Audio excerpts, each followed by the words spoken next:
heArtist podcast with John White.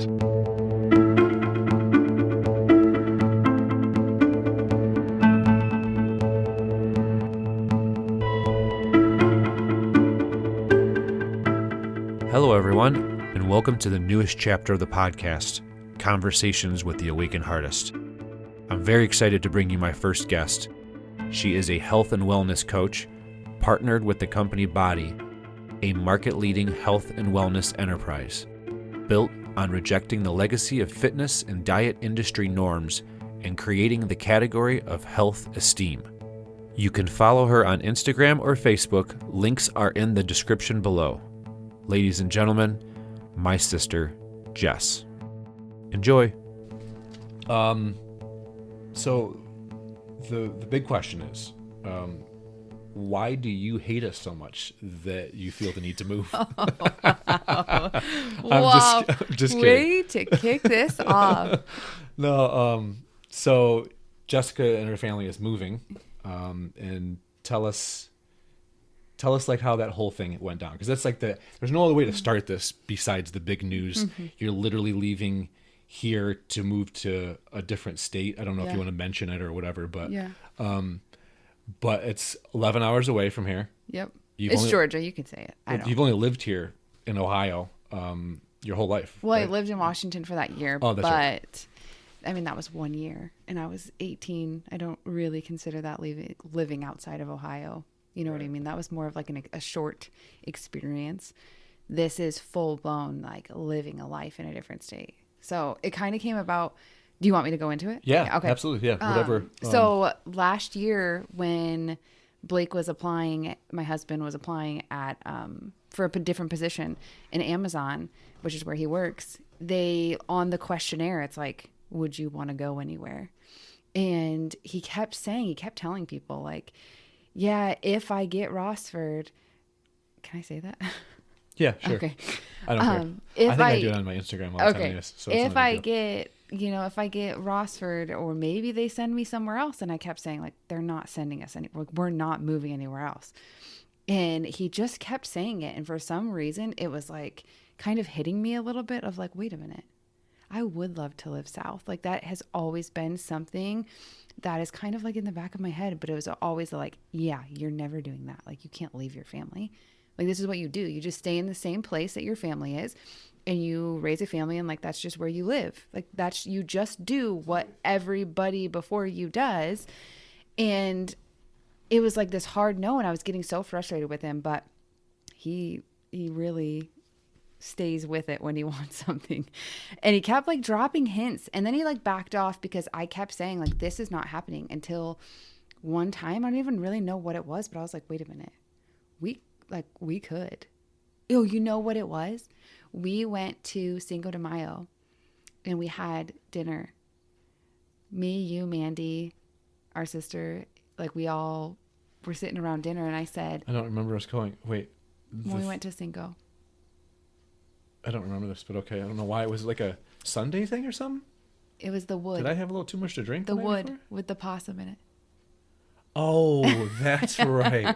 Well, I don't know what we were doing. It was just a random Saturday that was nice. It was before summer. It was spring. Okay. Yeah, it was one of those things. It was a dead raccoon. A dead raccoon. Dead raccoon. We found a pile of firewood somebody was getting rid of. We thought it was firewood, but they chopped a tree down. There's a dead raccoon in the tree.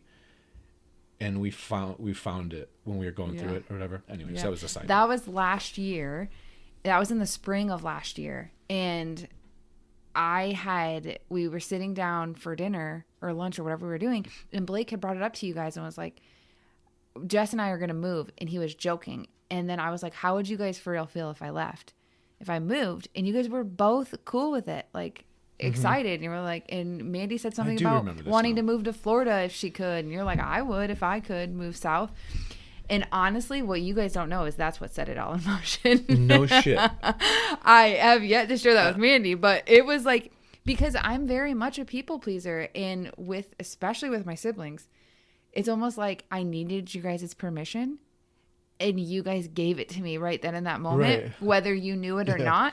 But it was like your pure response to it. You weren't upset. You weren't like, oh my God, you can't leave. Like, what?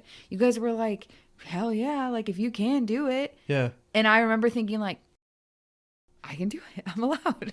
I feel like all of us want to. Mm-hmm. You know, me, Zach, you, Amanda, Stephanie, and Gina already have. Mm-hmm. So like we've all wanted to in some way and go to our own places, but it was gonna be a matter of either you were gonna or I was gonna. Or Zach was gonna, or Manny was gonna at some point, and you just did it first. So. I have to say that telling people through this entire last year, like leading up to actually finding a place and doing all of these things, telling people while we were in the process, like we want to move south, like that's what we want to do. The number one sentence that is said to me is, "Man, I wish I could do that. I've always wanted to do that." Everyone says that to me, and it was like this experiment almost that I was having where I was just like, how many people are going to say that to me? And like, why aren't they doing it? Like, so why aren't you? Like, that's literally what I was asking people. So like, why aren't you? And everything was like, well, my family's here. And it just makes me think so much on it, like how embedded in us is to do what has been done before. Like there's just this imaginary law Right. that we all believe is like, you just have to stay. And then like when I want to challenge it, I always think like, why do I have to stay somewhere? Because who knows, way before me, they decided they wanted to live in Ohio. And so like, that's just my life. That's just where I have to stay. Yeah. And when you think of it in that aspect, it's kind of silly. And It really is. It's like growing up with parents that are kind of all over the place, and you're like, I want to do the same thing that they did. It doesn't make any sense. It really doesn't make any sense. Especially if that's like the one thing that's holding you back. I'm going to take a quick stop here. Sorry. Okay, so sorry, I had to take a little break there. I had some background noise going on and had to get that fixed. Back to your moving to Georgia situation. What is the biggest draw for why you ended up going, or like what is the thing that attracts you to leaving here, or why you don't want to be here as much? Or all of us have a different reasons probably. I feel like there's so many. The first one being the long winter. I feel like as I get older, I can't handle it more and more. And it's not so much the cold, it's the lack of the sunshine. It's the bitter cold where you can't even be outside. It's just, it just takes so long, and it really messes with my mental health and my family's. And I just look at my kids and I'm like, they stay inside for like 8 months out of the year. And you know how hard it is to keep up and trying to keep your kids active off of video games and doing those things when you guys are all so trapped inside. And so I just feel like that's a huge thing. We're a really outdoorsy family. And so I think living in the South we would have so much more time to be outside. And another thing is like, I just think of it as my life of, is this the view that I want to see forever? I've seen it for 33 years. Like, I kind of want to change it up now. That's a good like point. I have this life and I want to try something new. I want to wake up to a different view every day. I want to experience a different place, a different vibe or energy or just whatever, because this is the life that I have. I just can't see myself just staying in one place and experiencing it. And here I am with a partner that shares that same feeling. Like, it would be a shame if I didn't act on it, on the fact that I think that was a huge thing for me. Is like, we both want this. I'm lucky enough that we're both on board and we can both take our kids and like go in anywhere we wanted to. So it's silly of me to not take the chance and just make it happen. And I feel like the universe kind of aligned a lot of things for me. Yeah, I mean, in that decision and in that way, and it has continued to since I said yes. I didn't even tell you. The funny thing is back when I got that reading from Jody back, whenever the beginning of summer, whatever it was, she had said that Mom was like, "Tell Jessica to chill out.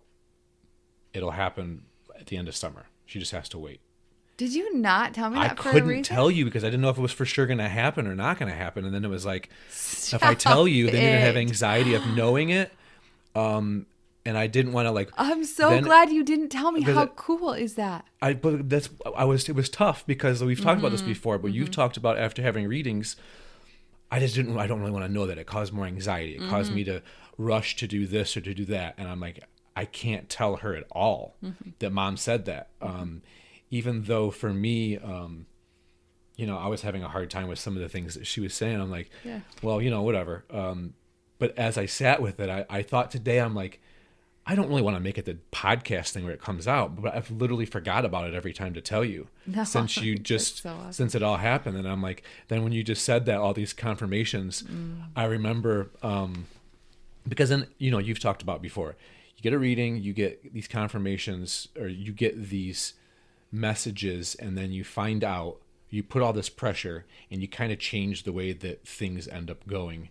And then they don't happen, or something happens out of your free will, or you're out of your control, and then it doesn't end up happening, and you're like, I screwed everything up or something. But if you don't ever know about it, and then you just, it was like, this is one of those things where I'm not gonna. You had so much pressure on like trying to make it happen and how bad you wanted, and I watched the roller coaster, and I didn't even want to ask you like the baseball games. It was like, she'll bring it up when she wants to talk about it, because I don't want it's like a constantly like a punch in the stomach when you're trying to have something you want so bad, and every time everybody's like, how's that thing going for you? How's that going for you? You're like, I'll tell you when it's good. Yeah, that's how I feel, at least, about it. I don't know. No, it got to the point where I remember I told Blake at one point, we're done telling people about what's happening, because it became so hard. It reminded me of when we struggled with infertility. That's exactly what it felt like. It felt like I was transported back into that time of, when you are just waiting for something to happen, and you're like, especially with pregnancy, like when you're trying to get pregnant, you're constantly like, well, I might be pregnant in May, or I might be doing like having a baby in 9 months because I might be pregnant right now. And so I was doing that with moving. Well, I might not live here in May, or I might not live here in July. Oh, so stressful. And it was constant, and like I was trapped in that thing. But I also believe that there was a reason for that. I did a lot of healing. A lot of that infertility stuff came up through this that I don't think I healed. Well, I know that I didn't heal when I was in it. And so it was my way of kind of reckoning that and feeling more in control of that and understanding that process, and not letting this big life-altering thing control my life when I had no control over it. And that's what I was trying to do, is control the uncontrollable. And honestly, I'm glad you didn't tell me.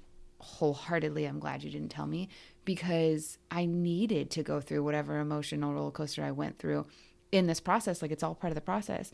And like, I do love getting readings and I love getting messages, but sometimes I feel like you can like cut a corner, and then you're not doing all of the work that you needed to do because you kind of already knew the answer. And then you can just have faith in that. And then you don't have to go through the emotional roller coaster because you've got faith that, it's coming at the end of the summer. Right. So it doesn't matter. I don't have to deal with all of those ups and downs. And then I've cut another corner. And so like, when is that going to show up again in my life? I don't want to do this again. So like this whole roller coaster. So like, let's deal with it now. And so that I'm not having another scenario. So I'm actually really happy that you waited. But that's so funny, because it was literally at the end of summer. I found out we found out August 12th. I think I was in Texas when I found out. I don't know what I would have done if you'd have never moved, and it would have been like winter. Hey, by the way, mom fucking said that mom was lying in a reading, and she said that you guys were going to move into your place at the end of summer. Oh, that's funny. No, yeah. I'm glad you didn't tell me. It needed to be how it was.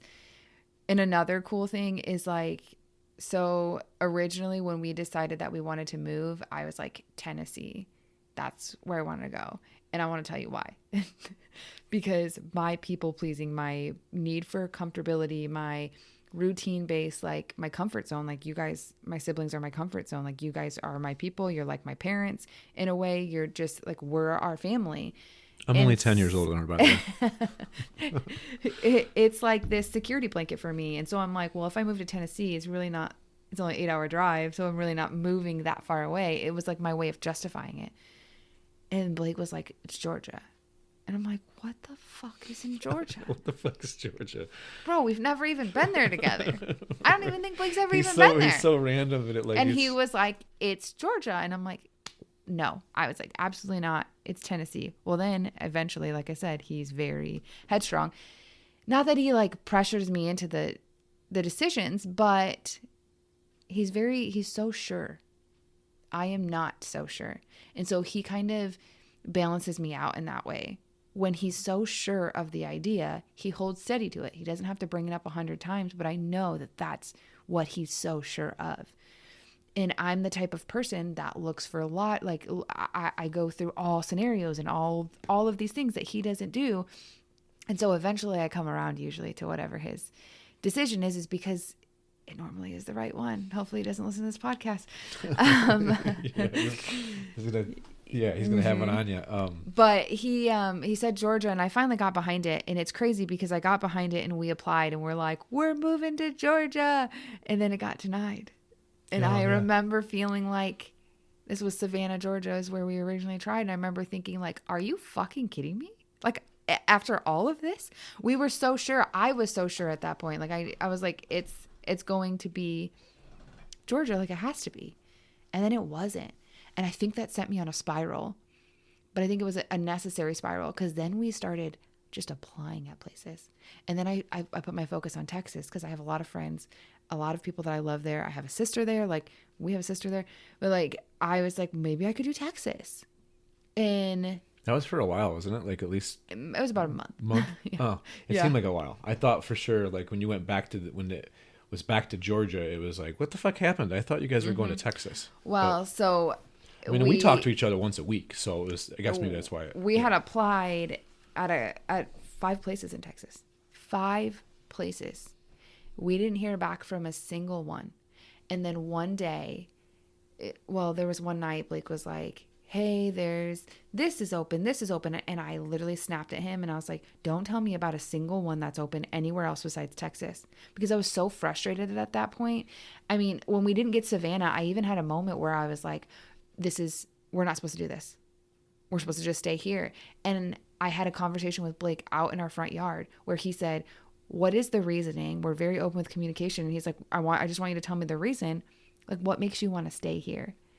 And literally in my head, it popped in and all I wanted to say was, it's easier. And then I caught myself and I was like, I was literally just about to say it's easier because it was easier. It would silence everybody. It would silence my stress. Nobody would it wouldn't be a thing anymore. I wouldn't have to worry about anything. So for a moment, I almost backtracked and I wanted to just say, screw it, because this was too hard. Dealing with everybody's emotions, dealing with my own, it was too hard. And then I hyper-focused on Texas because I was like, well, it'll be better. I'll have people. I'll know people. I'll have family there. I'll have friends that I freaking love so much. And so we applied at all these places. And I remember telling Blake, I don't know, just something in my gut is like, when I think of it, it's just not that. It's not there.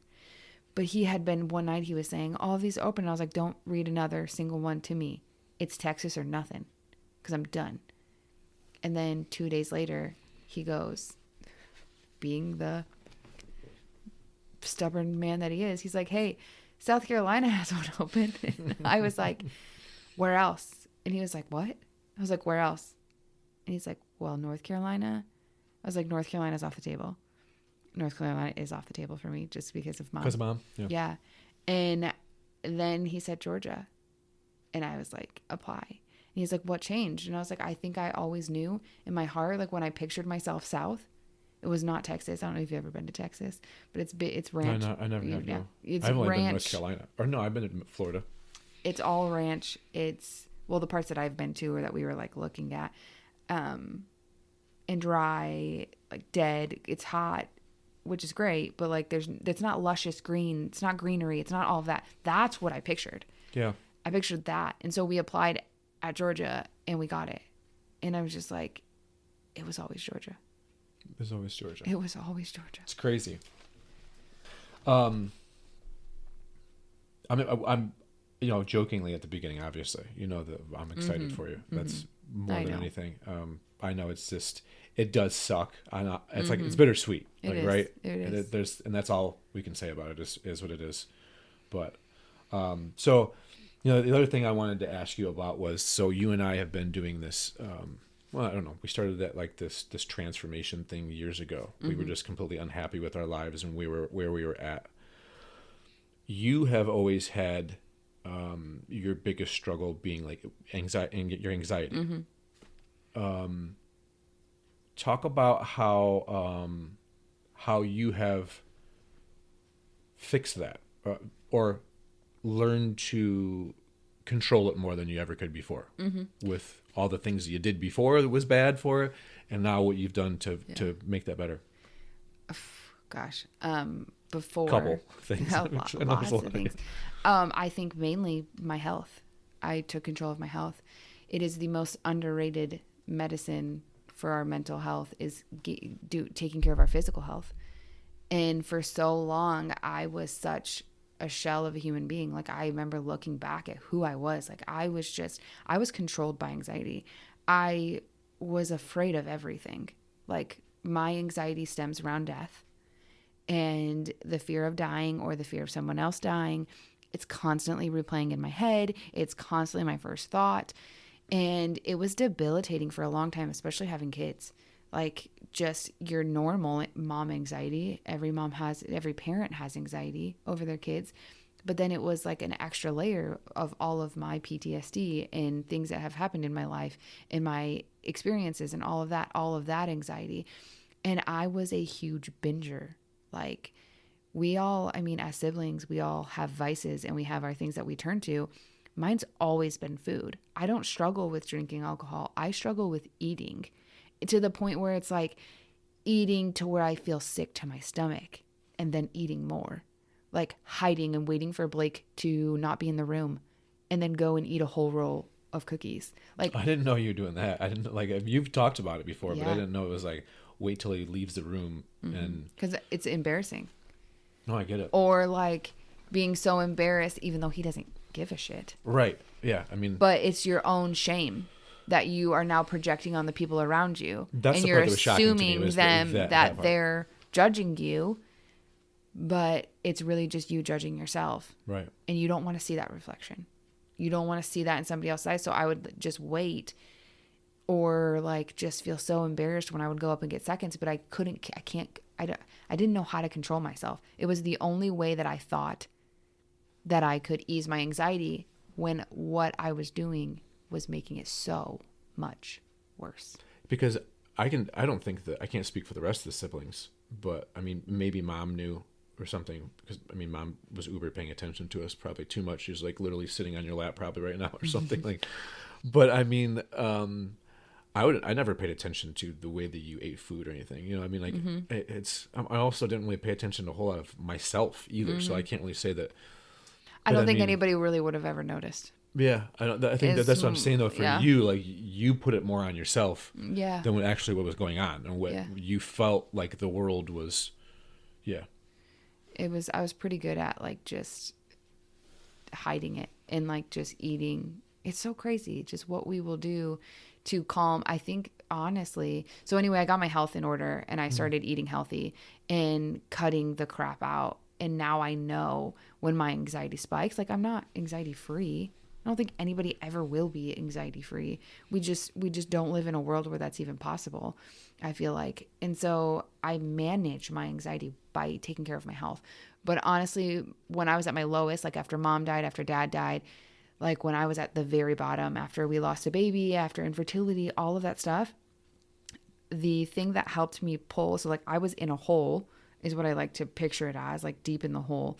And while food and good nutrition can help you manage anxiety, it can't really pull you out of the hole. And so for a while I used CBD, just like CBD gummies, not it doesn't have marijuana in it. Like no, what is that called? THC. No THC, yeah. So I started using those, and it helped. It helped get me to a state where I could function, and then I could start taking care of my health. And then now that's how I manage it. I eat healthy. I exercise every single day. I go on and off. Like I still eat off of my plan, but I'm in way more control. Yeah. Can you feel the difference between when you started picking up on having more control of it? Mm-hmm. Do you feel like you've ramped up the control? So like it gives you hope, like from the moment you started, like you can see there was like baby steps. Because I think the biggest thing is a lot of people, when they try to make some kind of life-changing thing they're doing, fixing something within themselves. It's, I think I'm going to fix it. You and I thought we were going to fix a bunch of shit, like back in 2015, 16, whatever it was. It was like, man, in 6 months, we're about to be great people. 7 years later, whatever it is, we're still working on all this shit. And it's never, now we realize this is never going to end. It's just a matter of managing these things. It's okay, whatever. So like, it gives you hope, right? I mean, for yourself. Absolutely. It helps me manage my anxiety hands down. So I have what's called like intrusive thoughts. I don't know if you know, do you know what intrusive thoughts are?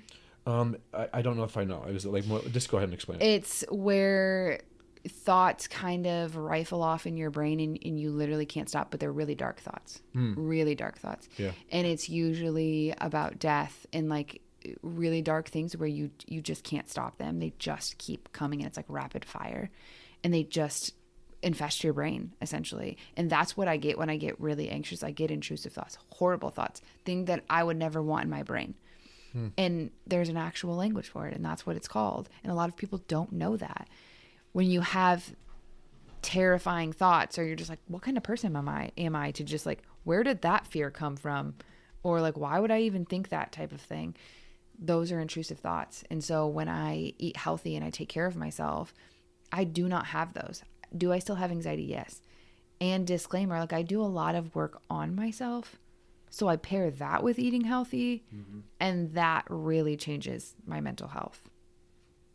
Well, sorry, I'm trying to fix my screen here on this. That in itself, being able to manage the thought thing, I have those intrusive thoughts too, I guess. I just didn't really know what to put a name to it. But I've always thought that like you've had it like bad. I remember like you describing things like really, really bad. Like were you like out of control? Losing all complete control. I feel like, you know, just as far as our family is, for you and I know that you and I have both had anxiety issues. But yours have been, we have different. It's just different for both of us.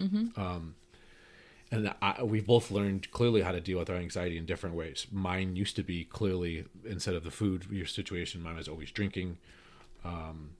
So I get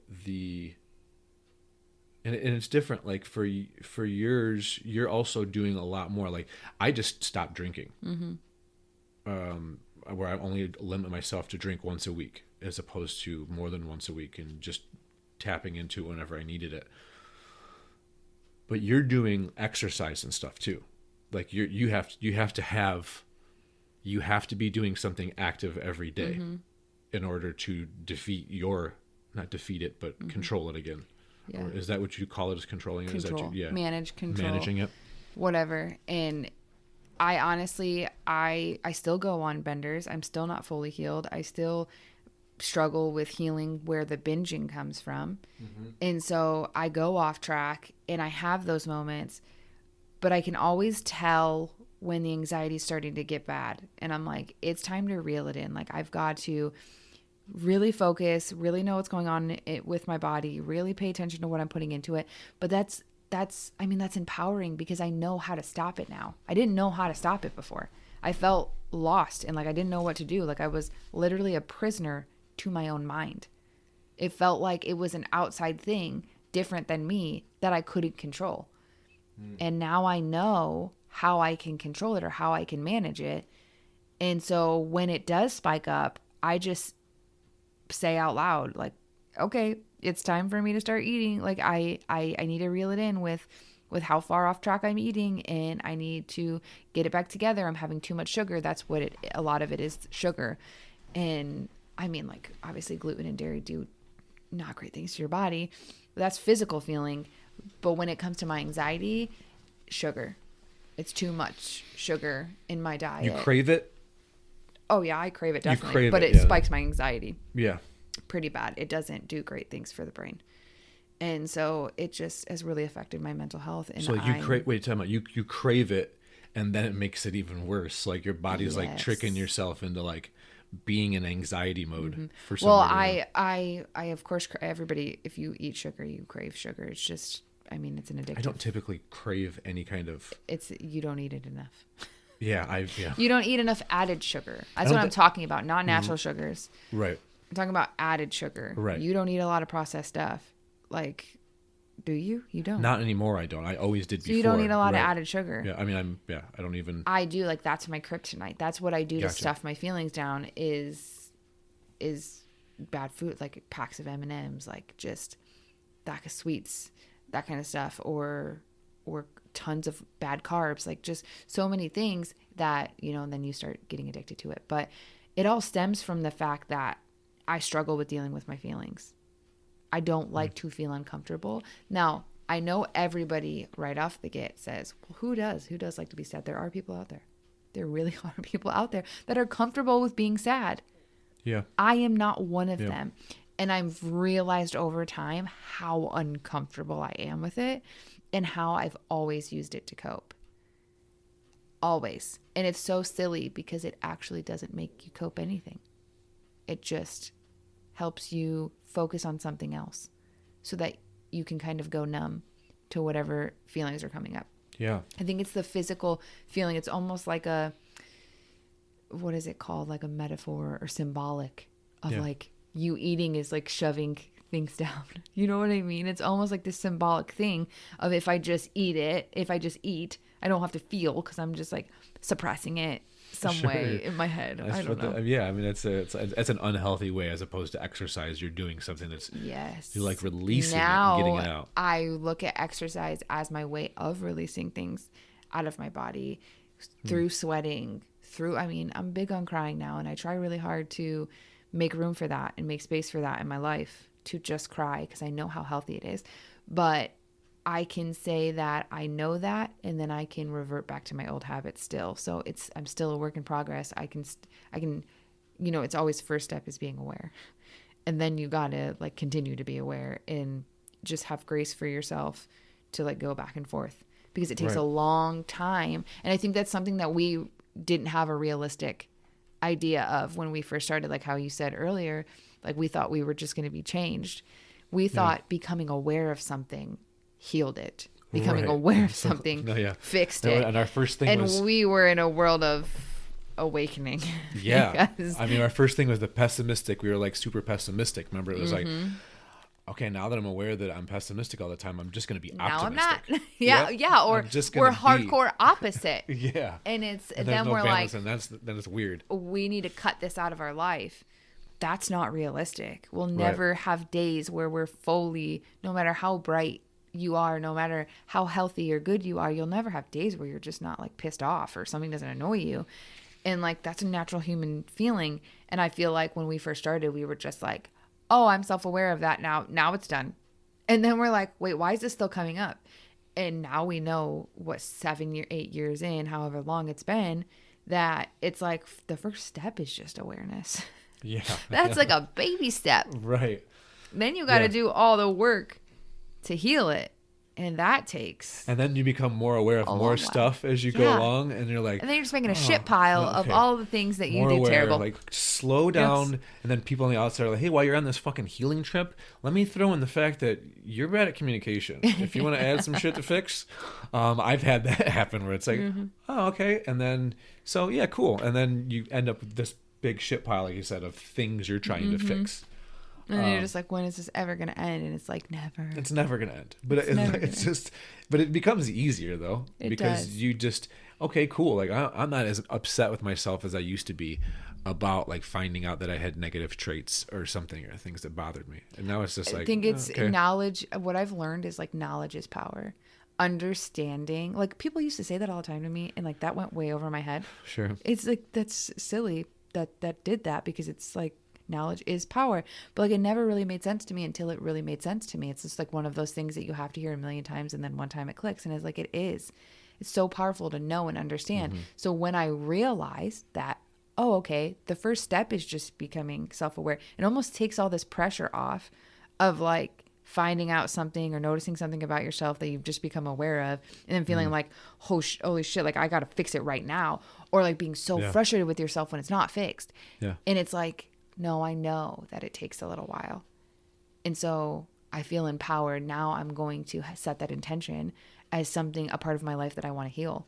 and a part of my life that I want to work through. And I think we used to think that, oh my God, we have to be so fixated on this one thing that we're trying to heal. Like, screw all the other things. We're trying to fix this one thing, when it's not, like, that's not even real. Like, you have to just go about life and work through the things as they come, and trust that the other things are getting worked out in whatever way that they need to be, instead of being so focused on, like, this is the only thing I'm healing right now. I don't have time for anything else. When you can, like, be healing many things just many times whenever they come up. As they come up. Yeah. And it's been a journey, hasn't it? And it's so funny because we're sitting here now just thinking 10 years we're going to be having a conversation. I mean, I think back at the 8 years ago and think I would never be fucking sitting here doing this. For Never. one, hearing my voice, looking at myself, Oh, God, like, yeah. my level of confidence or, like, comfortability with who I am. I mean, just my environment, being my house, I can't even imagine. This is what it wouldn't look like this. No. All of it's so much different, which is great. I want to switch gears a little bit. Yeah. You know, the other day, it was 21 or 22 years since Shannon passed. She literally, I didn't realize, and I always forget around this time of year, that one, I couldn't believe when I had seen that Eileen had posted that. I really get on Facebook at all, but usually, like, I get on there and that was the first thing that was on. I don't go through the feed. I just seen that and I'm like, holy shit! I seen Shannon's face and I miss her face and her smile. And for everybody, we have our stepsister passed back in 2001, and she was 13 or 14. 12. Mm-hmm. Man, but unless she just turned 13. I had just 2001. I had just turned 11 because it was September. Her birthday's in the summer, right? Her birthday's in August. So she may have just turned, she's Zach's age. So she probably just turned 13 the month prior. It was almost a month. It was right after September 11th because Eileen was posting right after of her birthday, the 9/11 situation. Yeah. So she was like she just turned 13 then, and I was 11. She's like, we watched 9/11. Like, I can't believe this wasn't the worst thing that was going to happen that week. So you remember how when you pulled that out before we started recording? Yeah, and you said something. There was I remade this list. So John, when I got here, John had said that he had been making a list when he thought of things at work, and he lost the list, and so he had to remake it today. And I said, I bet you there's going to be something on there that's going to be an aha moment for me. That's, like, just specific to come up right now. Well, Eileen dropped a box off at my house 2 days ago when I was filming and filming a workout program. And I was going through the box, and there's pictures of Shannon and I, but I was reading a report card, and Carter was sitting next to me, my oldest. And he's like, yeah, let me see your report card. It was yours or Shannon's? Yeah, mine. And in the report card, I was reading the words first. I hadn't even opened it. And it said, Jess is really struggling. And then it said, I can tell that she cannot pay attention because of all of the things that are happening in her life. Everything that's happened, every unfortunate thing that's happened, it's really impacting her, and she cannot focus in class. And I was like, do not tell me that it was right when Shannon passed away. It was that year, that semester, right at the beginning of school year. 6th grade, 5th grade? 6th grade. And so it's just, I know it was just her angelversary, but, like, the fact that you're bringing it up like this, she's been so fresh on me. And so it actually opened a conversation with Carter, because he was like, what? And I was like, well, you're going to see bad grades because he's not allowed to have bad grades in my house. Yeah. So he's like, ooh, let me see yours. And so I got to explain to him, I was like, this is what happens when big things happen in your life. And it was just, I don't know. It was inner child came out, just that part of me that was a long time ago. And I think It's 20. That's what's so shocking. It was 22 years ago. I think she's been coming up a lot for me lately. And I think it's a lot of healing that I still have to do, because I did not do it because I was a child and nobody taught me. Nobody helped me. I had no therapy. I had no intervention of how to deal with such a great loss as a child. I mean, that's where my death anxiety started. Point blank. That's where it started. And then it just, so much of it is unhealed. And I think that it's crazy that you brought it up. Yeah, no, I mean, typically it's hard. We do have obviously we have a lot of deaths in our life. Shannon being one of the hardest of all of them. She had brain cancer is what happened. And it was kind of a prolonged situation. It was tough for years. And with you and Zach living in the house, me being 10 years older than you and 8 years older than Zach, you guys had a different point of view on it. You guys were close. You guys grew up with her, where me being significantly older, I was just like the weirder older brother, what, looking back on that now, like what do you take from that? Like, what's the impact you think it has had on you now? When you look back and see that, do you have like something that like kind of comes up for you where you're like, man, that really gave me that going through that age? I so badly want to say that gave me all of the other things that I could think of in hindsight that it gave me. But if I'm honest, over the last, I don't know, forever, I've only thought about how it gave me anxiety, how it was the start of pain for me. And although it wasn't, like, a lot of it started right before Shannon with being taken away from mom. I was only 5, and that was a huge impactful time for me. I forget that you guys were that little. And so I was like 16, so it like went into that.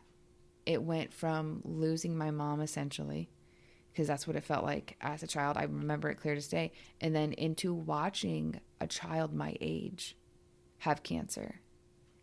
And I started spiraling out of control. There was times that Dad had to come and pick me up from school because one time I accidentally got highlighter on my finger and I licked it. And I thought it was toxic, and I thought I was going to die. We laugh and make fun of you because of that now. But. Or I wouldn't eat donuts that looked wet. Wet donuts. Because I was scared that somebody with AIDS may have put them, I'm not even kidding, may have put them in that package and sealed it and sold it at the store. This is how irrational. And I remember like telling my stepmom and my dad this, and they would get so frustrated, rightfully so, I understand. But they weren't understanding what was happening in me. I was a child and I couldn't regulate everything that was going on around me. And I had watched essentially my sister die of cancer, who was my age, a year and a half older than me. A lot of kids don't start learning about like mortality and like all of that stuff for a long time. And my brain was just like, cool, kids die. Now I'm going to die. And so then I was obsessed with death. So looking back, I want to say it was her light and her brightness and her zest to want to live. That's what she wanted. She wanted to live. And I think that is probably the most heartbreaking part of it all, is that she had a zest for life. And I wish that when I looked back at it, that was what stood out for me. And I think one day it will. But I think why it looks to me, when I look at it, it looks like the root of a lot of things for me. And that's when you start to notice it, probably. I've really got to heal that. And then I can look at it in a way of like just her memory.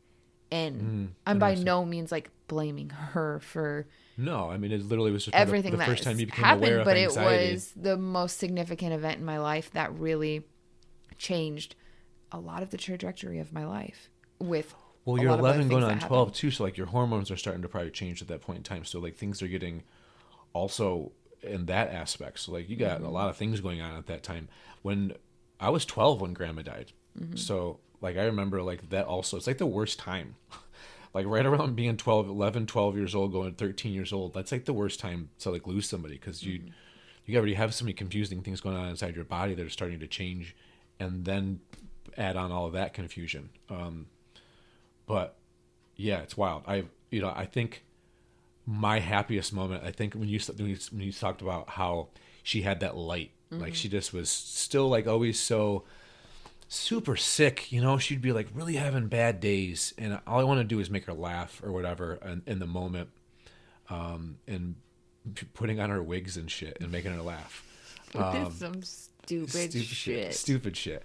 But the one time we took her, I don't know if you were with us or who I was with, but took her for around the trailer park in her wheelchair, and I was pushing her really fast. And you flung her out of the... And we hit a speed bump and she went flying out of the fucking I wheelchair. just remember that. And I was like, oh. And I went over to thought she was crying, and she was hysterically laughing. Like, that was so much fun. And it was like, just, yeah. One time we were... her light. Dad and Eileen had left us, and it was just Shannon and I at home. And they were like going to the store or something. And we had like a pull-out couch in the middle of the living room. And like that's a lot of times where Shannon would sleep. And she was sitting on it, and I was sitting on the other end. And we were like throwing something back and forth playing. Well, I don't know. I don't know if you listeners have ever, encountered anybody with cancer, and the kind of instruments and things and all of the tubing and all of the stuff that goes with it. Well, she had a tube in her stomach, a feeding tube in her stomach. And we were throwing this ball while I accidentally grabbed the tube with the ball and I pulled it out. And she would not stop laughing. And I was mortified. Her laugh is infectious. Mortified. Too. I was like, for one, I'm going to be in so much fucking trouble. And for two, this is disgusting. And for three, like, are you okay? Like, are you going to die? I didn't fully grasp what was this tube this was. Right. And she was this her lifeline? Was this keeping her alive? Laughing so hard. And Eileen came and she fixed it, and it was no big a deal. But like, that's just who she was.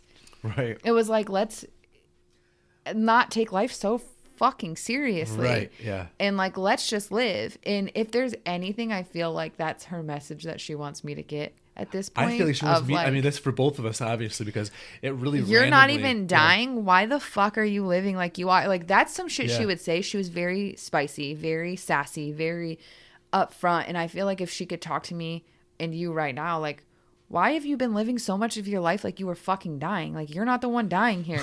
No shit. You got a chance to live. You watched me, like what I went through. Like, fuck off. Why don't you experience life a little more like me? And I feel that's why you brought it up today, because that's the message I needed to hear. I've clearly needed it too in some way, and I kind of, in my way, have been. Funny, she's a subject we don't talk about. She is. She absolutely is. I mean, I could have went into mom, I obviously whatever, but it was, like I said, I don't log into Facebook. I'm like, I don't need to log into Facebook. I don't. Okay, clearly, because nobody logs in. Right? The fuck. I am not 63. Save your password, bro. Save it, right? So yeah, I don't log into Facebook that often, and I don't do the scrolling. You don't do it. No. So the funny thing is, I happened to look and see that at the top of it. So it was kind of, and then went to this morning, and I'm trying to figure out what I'm going to talk to you about today. Shannon said, "Hold the phone. Yeah. I want to talk." Yeah, I want to. It's about time you bitches uncovered me and stopped keeping me a secret.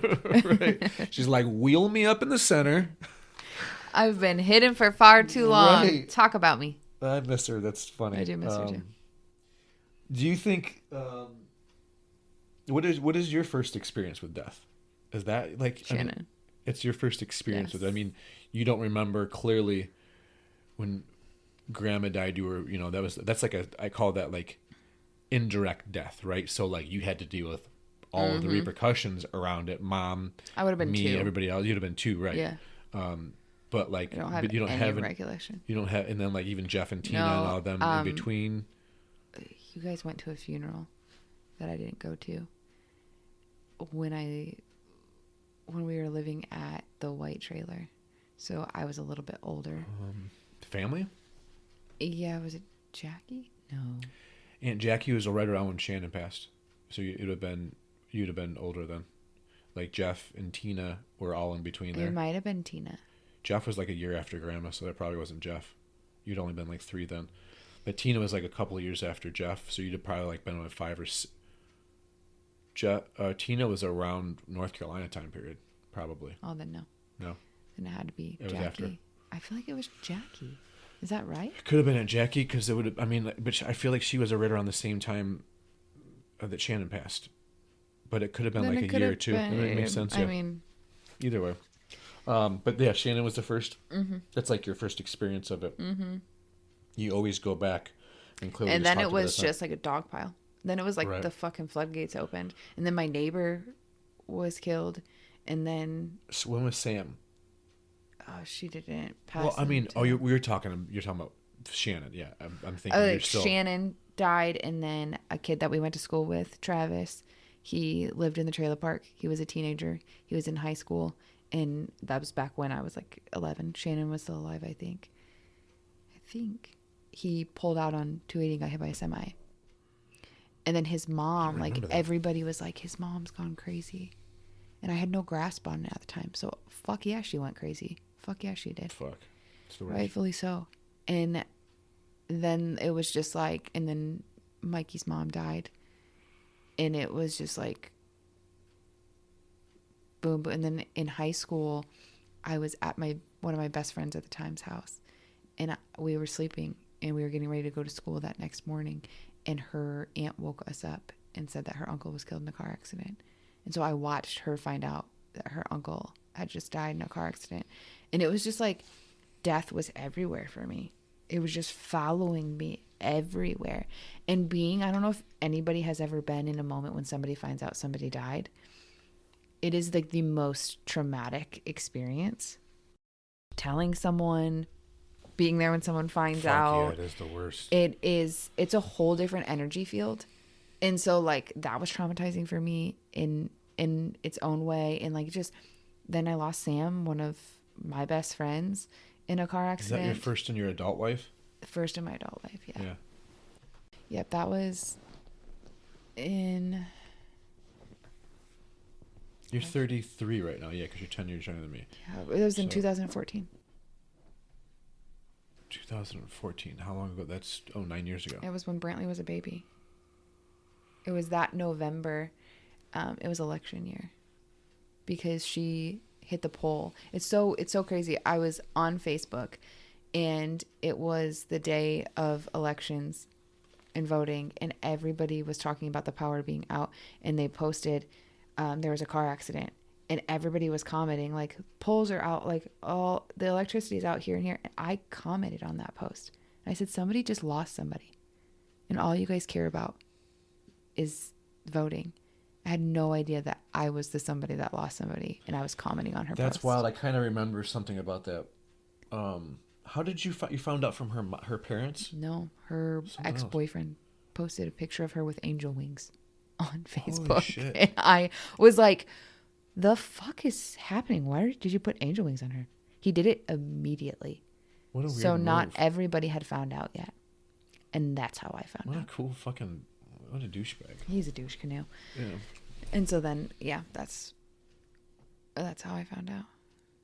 That was my first one in adulthood. That was really significant. And then Blake lost literally all of his grandparents when I got with him. And it was like, It's like, hello. my bad. I Thanks brought the juju. Thanks for bringing all the death with you. He's like, wow, you fucking brought all the funerals into my life. Fuck. I was like, listen, I didn't I'm realize sick of that, losing like, people. that's It's on to like- you yeah. now, buddy. Right.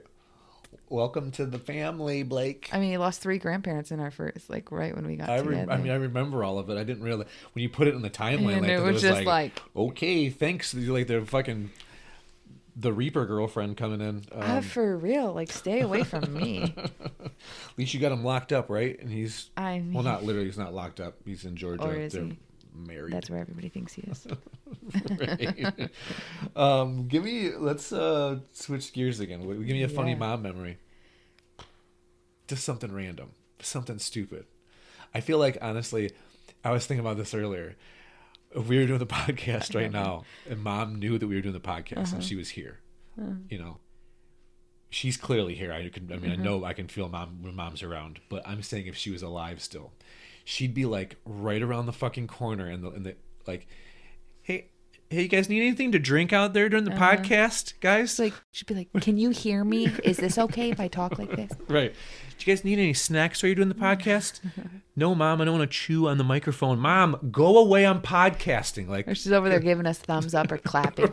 Right. Wow, that was good. Good job. Oh, I do miss her. Funny memory. Do you remember what a yak back is? I don't know. That sounds familiar. It's where you where you talk into it and then it says it backwards. Oh, to like a toy. Yeah, it's a yak back. You speak into it and then it says it backwards to you. Me, her, and Zach were farting into it, and we thought it was so funny to hear the fart backwards. Wait, don't you have to have your ear up to it?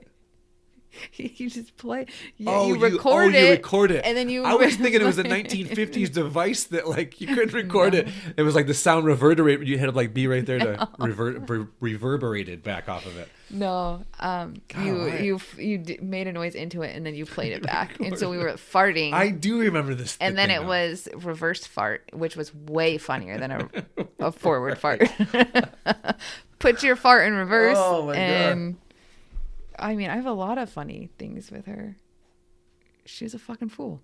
I was having a hard time thinking of something funny, like a funny memory. She just brought a lot of sadness. Yeah. I'm in the middle of like thinking of conversations to have. I'm like, what's the first time you ever experienced death? Let's lighten the mood. Funny mom moment. Also sad moment, asshole. Yeah, I don't know if you think of any just randomly. You're talking about being a kid. So like one of my other questions is, what is like one of your favorite parts about being a kid when you look back and like along with that, how that plays out in your parenting now? Like, we all have things that we're like, damn, I really love that about our childhood. And I think I can notice times that I really make sure that my kids get that thing that I loved about childhood. Mm-hmm. How do you see something? What was the thing? And then how do you see it play out? Living in the trailer park, having friends, like being free to go and hang out with friends in a neighborhood. I mean, that was essentially a neighborhood. That's what people would do in one. And I mean, it was just a neighborhood of trailers, but it was one. And like, just being able to walk to my friend's house, walking out, like, I don't know, riding my bike to my friends, playing out till the streetlights came on. Like, just, it sounds so cliche, but like, we didn't have phones or right. The computer was like few and far between, and you had to do it in front of your parents, and it was like a dial-up internet. I was telling the boys this third day. And so like nobody like hung out on the internet. And so I miss deeply just hanging with my friends, and just, I want that so badly for my kids. And that's another part of moving. Like, we don't have that here where we live in our neighborhood. I mean, we could have it here if we moved to a different neighborhood, but like in our neighborhood specifically, there's no other kids. It's all elderly people, which has been wonderful in its own right. But we're moving to a subdivision that is like kids that they go to school with, and they'll be able to have, I want them to have that, like, even when they come over here, they get that when they come and hang out with the boys, and they like go to walk to the basketball court, or they walk but to. They just got to that age where they're able to do it. But they just did, yeah. And so like that, and me playing with them, because not even playing, just hanging, because I loved when Mom did that with me, or when she would take me to the dollar store, and we would get the cheapest of things, but like that was like just what we did. I got excited about it, like going and getting snacks, or hey, issues with food as we started. We would get snacks, or she would let me get like press on nails, and we'd go back. And if it was a good night, I got to do it with her and hang out with her. And so like I try my hardest to have more time where I'm present with them at this age, not as a toddler. Like, of course you want to be present with your toddlers. No, but I get it. That's totally different. They're at an age, my kids are 12 and 9, by the way. They're at an age where you actually spend quality time. It's not just like, hey, sit down on the floor and play with me because I'm a baby and I need your interaction and your attention. God, I hated those years. It's way more fun when they can listen. If you're in the thick of it, it gets more fun. I threw up all over the place. Clean it up. It's just they're in a place where they can like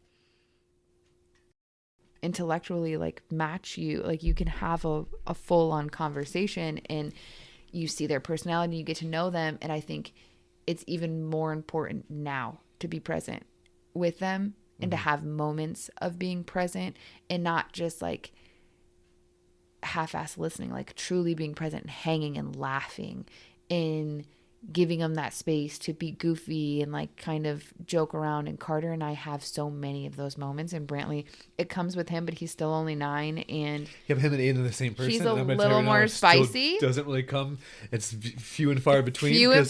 But it makes you treasure it so much more when you have those moments with them where they like let their guard down and they're super goofy, and you're like, dude, you're so funny. If only you would be cool all the time. And I'm like, and then Aiden's like, oh yeah, I'm gonna walk in the bedroom, and now I'm gonna close the door. Yeah, but with Carter, it's like I feel like it's a lot of the relationship that I have with Mom. Like we can laugh till we cry together. He's so damn goofy, and he's like our family goofy, and it reminds me of when like I was young with Mom. And so I try to have more of those moments with him where we just laugh and we kid around and we do stupid stuff, and I make sure I get super silly and goofy and I don't take myself too seriously, because Mom never took herself seriously. No. To the point where it was like a little too much. It was a little too much. Mom, you also have to be an adult. Can sometimes. you please? But like I feel like I've gotten a good line and a good balance between that. But that's some of my favorite parts of childhood that I try to incorporate with my kids. Yeah, I think I was thinking about how we, as parents, we've done a really good job of letting our boys be kids without putting pressure on them to be adults too fast. I've like hinted around here or there, hey, you got a girlfriend? And just gauge the conversation. If they want to talk about it, talk with Dad about it, whatever, but never why don't you got a girlfriend? Or like, you should have a girlfriend or something, and putting pressures on that don't need to exist and letting them play out. I remember being like 12 years old and still wanting to play with my action figures, but knowing that I wasn't allowed to anymore. Like I couldn't have that imagination, and that part had to be shut off, and I needed to play sports, and I needed to be cool in front of girls. And then I wanted to start smoking cigarettes and was doing whatever I could to fit in to be an adult as fast as I possibly could. Also, our environment at that time period for me, like there was a lot of surviving going on at that point in time. So there wasn't a lot of relaxedness, but like when it comes to, both of us, you and I have talked about this for years, about just letting them be little dudes and whatever that entails, never putting a pressure on to asking why they're not, or you should be doing more of this or being more like that. I think we've done a really good job. And honestly, I mean, it's hard being honest with society and what people make a social norm of, just like making kids grow up so damn fast, and then making you feel like you're not being a good enough parent because your child isn't doing XYZ. And it's like, Carter, he's 12 years old and he still loves dinosaurs, and he's unapologetic as fuck about it. Yeah. And honestly, I've found myself, my unhealed parts where I'm like wanting to say, like, don't talk about that at school. Like, don't other kids make fun of you? Yeah. And then I have to catch myself and allow him to allow, like, not be the first fucking person that tells him that he shouldn't be doing that. Right. He'll get plenty of that from other people. I shouldn't be the first one. And by saying those things, I'm planting seeds, and I don't want to do that. But I'm just a fucking human being, and I'm trying, like, I have unhealed shit from my childhood. And when I say that to him, I'm looking at it through a view of me being worried about something that I may have been made fun of for. And so it's like, then you transfer that onto your kids where you're just like, well, I don't want anybody to make fun of you. Like, you have to be cool. And then it's like, well, what the fuck is cool? Like, he's the coolest dude I know. The fact that he doesn't give a shit that nobody else in his school likes dinosaurs when he's 12 years old, and he still wants to be a paleontologist when everybody else is thinking about sports. And by the way, he plays sports and he loves sports, but he also loves dinosaurs, and he also loves play fighting with his brother in the front yard. They were just doing that earlier, and I was listening to their sound effects, and like sound effects are like a big thing in our family. And 1000%. It's like, whose kids got the coolest sound effects? Yeah. And like my boys, they both do really good sound effects. And I feel like we as adults still do sound effects. Yes, Zach, especially. Get him on here and make him do sound effects. We should just do a podcast of sound effects. Right. Or have two of us sitting having a conversation and the other ones are just doing sound effects for us. Yes. Remember, like you and Zach did the hand thing? He put his hands... He put his hands... When did we do that? This is like right before Mom died. That was the last time Mom was here. When we were all in my living room. Yes. And she said, do you want me to... Brantley's falling out in the chair, and Zach is commentating for him, and he's like, God damn, this chair's hurting my back. I've just been something that was hilarious. Man. And that was when Zach had put his hand... He was behind you on the couch, and he put his hands through your sleeves and was moving his hands... And then you were moving your mouth, and he was talking. He was talking, and I was lifting. Yeah. But yeah, the kids were on the front porch doing that, and I was like, I literally had that thought. This is them being kids, and I want to savor those moments for as long as I can because they have the rest of their life to be adults. Right. There's so much time to be adults. And I promise you, trying to think as an adult at that age served me nothing. As an adult, because I knew nothing. Right. But it was more stress than I needed when I wasn't allowed to be a kid. And there was a long time that I wasn't allowed, and it helped zero. So allowing them to be kids for as long as they can fucking possibly be kids is important to me because they have so much longer to not be children than they are. They're adults more than they are children in their lifetime. Mm-hmm. So let them we all have cherish our childhood. Like if you shorten it, you have less to cherish. So like, why would you take away from them those golden years before they have a lot of fucking problems and responsibilities? And who the fuck says what's cool and what's not? Right. No, absolutely. I when you said about the dinosaurs, it's funny because like Jackson, Josiah and Carter, they're just nerding out together. Like they have a book they started making too. No, like where they're going to college. I don't know this one. Well, I don't know if Carter talked them all into it, but they're going to Montana because that's like the best place to be a paleontologist. And they're renting a van that they're going to turn into a house, a mobile home, as Carter calls it. I didn't know this. I can't wait to ask Jackson. And they're going to travel around. And then they're going to drive somewhere. I forget where they're driving to, but like Carter's going to take some of the driving, and then Jackson will take some of the driving, and then Josiah will take some of the driving. Like Carter has thought it through. He knows his future. And it involves all of that. So we'll see how it plays out. That's funny. The other night we were playing Pictionary, and when all the boys were playing Pictionary, and he drew Montana, and he was like, "Oh, I got this." And I'm like, "Let me see what it is." And he's like, "Oh, I got this for sure." I'm like, "I understand you got it, Cart, but the rest, I don't know how you're gonna draw Montana, and they're gonna know it." He's like, "Oh, you're right. They're just not gonna know it." I'm like, "Yeah, you know it." He's like, "Let me just tell you guys what it was. It was Montana. I've been there, and like, fucking, these dudes together are just too much there. Like, it was too funny." So the next question is we're gonna edit this last section out here, just because of there's things within our adult lives we don't want to share with our kids, that they're not old enough to understand yet and handle, and our kids want to watch this. So we're going to edit this section out, this past section. So I'll go. The question was really based to be really in like to lighten the mood more, right? Okay. Because the next question is I'm going to ask you is the time we spent with Dad in ICU. Which isn't really. It's not. I mean, this isn't when he died, but it was still a very dark time, right? Yeah. Our dad had. Anybody who's listened to the podcast, and I'm sure I've explained this on the podcast before, but he was basically in the ICU for 3 months, and in a coma for 3 months. He was in a coma for 3 months? I know it was at least 3 months he was in a coma, like the induced coma, right around there. Honestly, I can't remember. But we were there 5 days out of the week, Jessica and I and Eileen, our stepmom, and like we were like on shifts, but we were always with each other for like an hour or two and just sitting with him, and it just was like a fucking time period for me. I learned a lot, I guess, and like those things that I learned in that time period come up. It's not like I'm just like, ooh, this thing is what I learned. They just come up, Do you have something specifically about that time period that you remember, that impacts, maybe that changed something for you now? Oh, that's a good question. And honestly,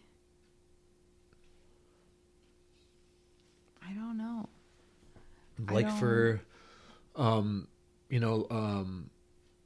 I started having more appreciation. Just for like an example of like something I could bring up that I realized like really started. You talked about how you really, anxiety became more present in your life, or with Shannon's death. With Dad's situation, I think for me, I started like understanding what gratitude was, because we said goodbye once a week. Like he had a 8% chance of living, and then every time they would do a surgery, which was like once a week or once every 2 weeks, they were always taking something out because he had got necrosis throughout his all digestive system. It was so bad, and there was just something, and it always felt like she would say, we're going from a 10% chance down to a 3% chance he lives. So it was every time you get wheeled away, goodbye, I love you. And doing that over and over again, it really is as tough and as terrible as that was. I think it was my introduction to gratitude, like, in being appreciative for when I have moments that I'm like, oh my God, this is boring. I wish I was doing A, B, or C, but I'm stuck sitting here and I'm like, I like the fact I'm just safe. And then all my gratitude shit starts to kick in. So like that's one of the things from that time period. I think it started for me. I think if there's anything, and I'm not sure why it's so hard for me to think of like something that I really took away from that time. And I want to say that it's showing up despite everything that had happened and transpired in our relationship, him and I's. Oh. And still being there and realizing that no matter how distant or like what kind of relationship you have with a parent, like what has happened, when it comes to losing a parent, I think that was my first time of realizing like it doesn't change the feeling of loss. It doesn't change the fact that you love them. And I think that we can easily tell ourselves that it doesn't matter because we're not involved in their life. Or a lot of people that aren't close with their parents, and they're like, it wouldn't even bother me. I don't see them anyway. It doesn't matter if they die. And I adopted that attitude for a long time. And then when he got sick, like we were quote unquote mending our relationship, but it made me realize like just how much I loved him. And I know that sounds really silly, but you can forget that when you have a negative relationship with one of your parents. And it's easy to just be like, I hate them and I don't want them in my life and I've cut them out. But when it actually comes to a life or death thing, that was the first time I realized like, no matter what, like he's my dad and I love him a lot and it's worth being here. Even though it all transpired into something later on down the road, but it was like, that was the first time I had realized that it's worth showing up to heal parts of yourself. If anything, being there, even if they've hurt you, and even if you've had a tough relationship, if they're dying or something's happening, it's worth being there because you're going to get more out of it than if they were to just pass suddenly, I feel like, and you were to have decided, that I don't know. That's a good one though. I mean, that's really good because I agree with that. That was the same with me. I wish I would have took that and realized at the time more though, because I didn't do it with Mom. Because I mean, like Mom passes like shortly after that. But I think that we just can't. It's one of those things where people say, I'll never forget like hearing one time somebody say like, oh, don't talk bad about your relationship with your mom. Like I don't even have, like my mom's not even alive anymore. Like cherish it.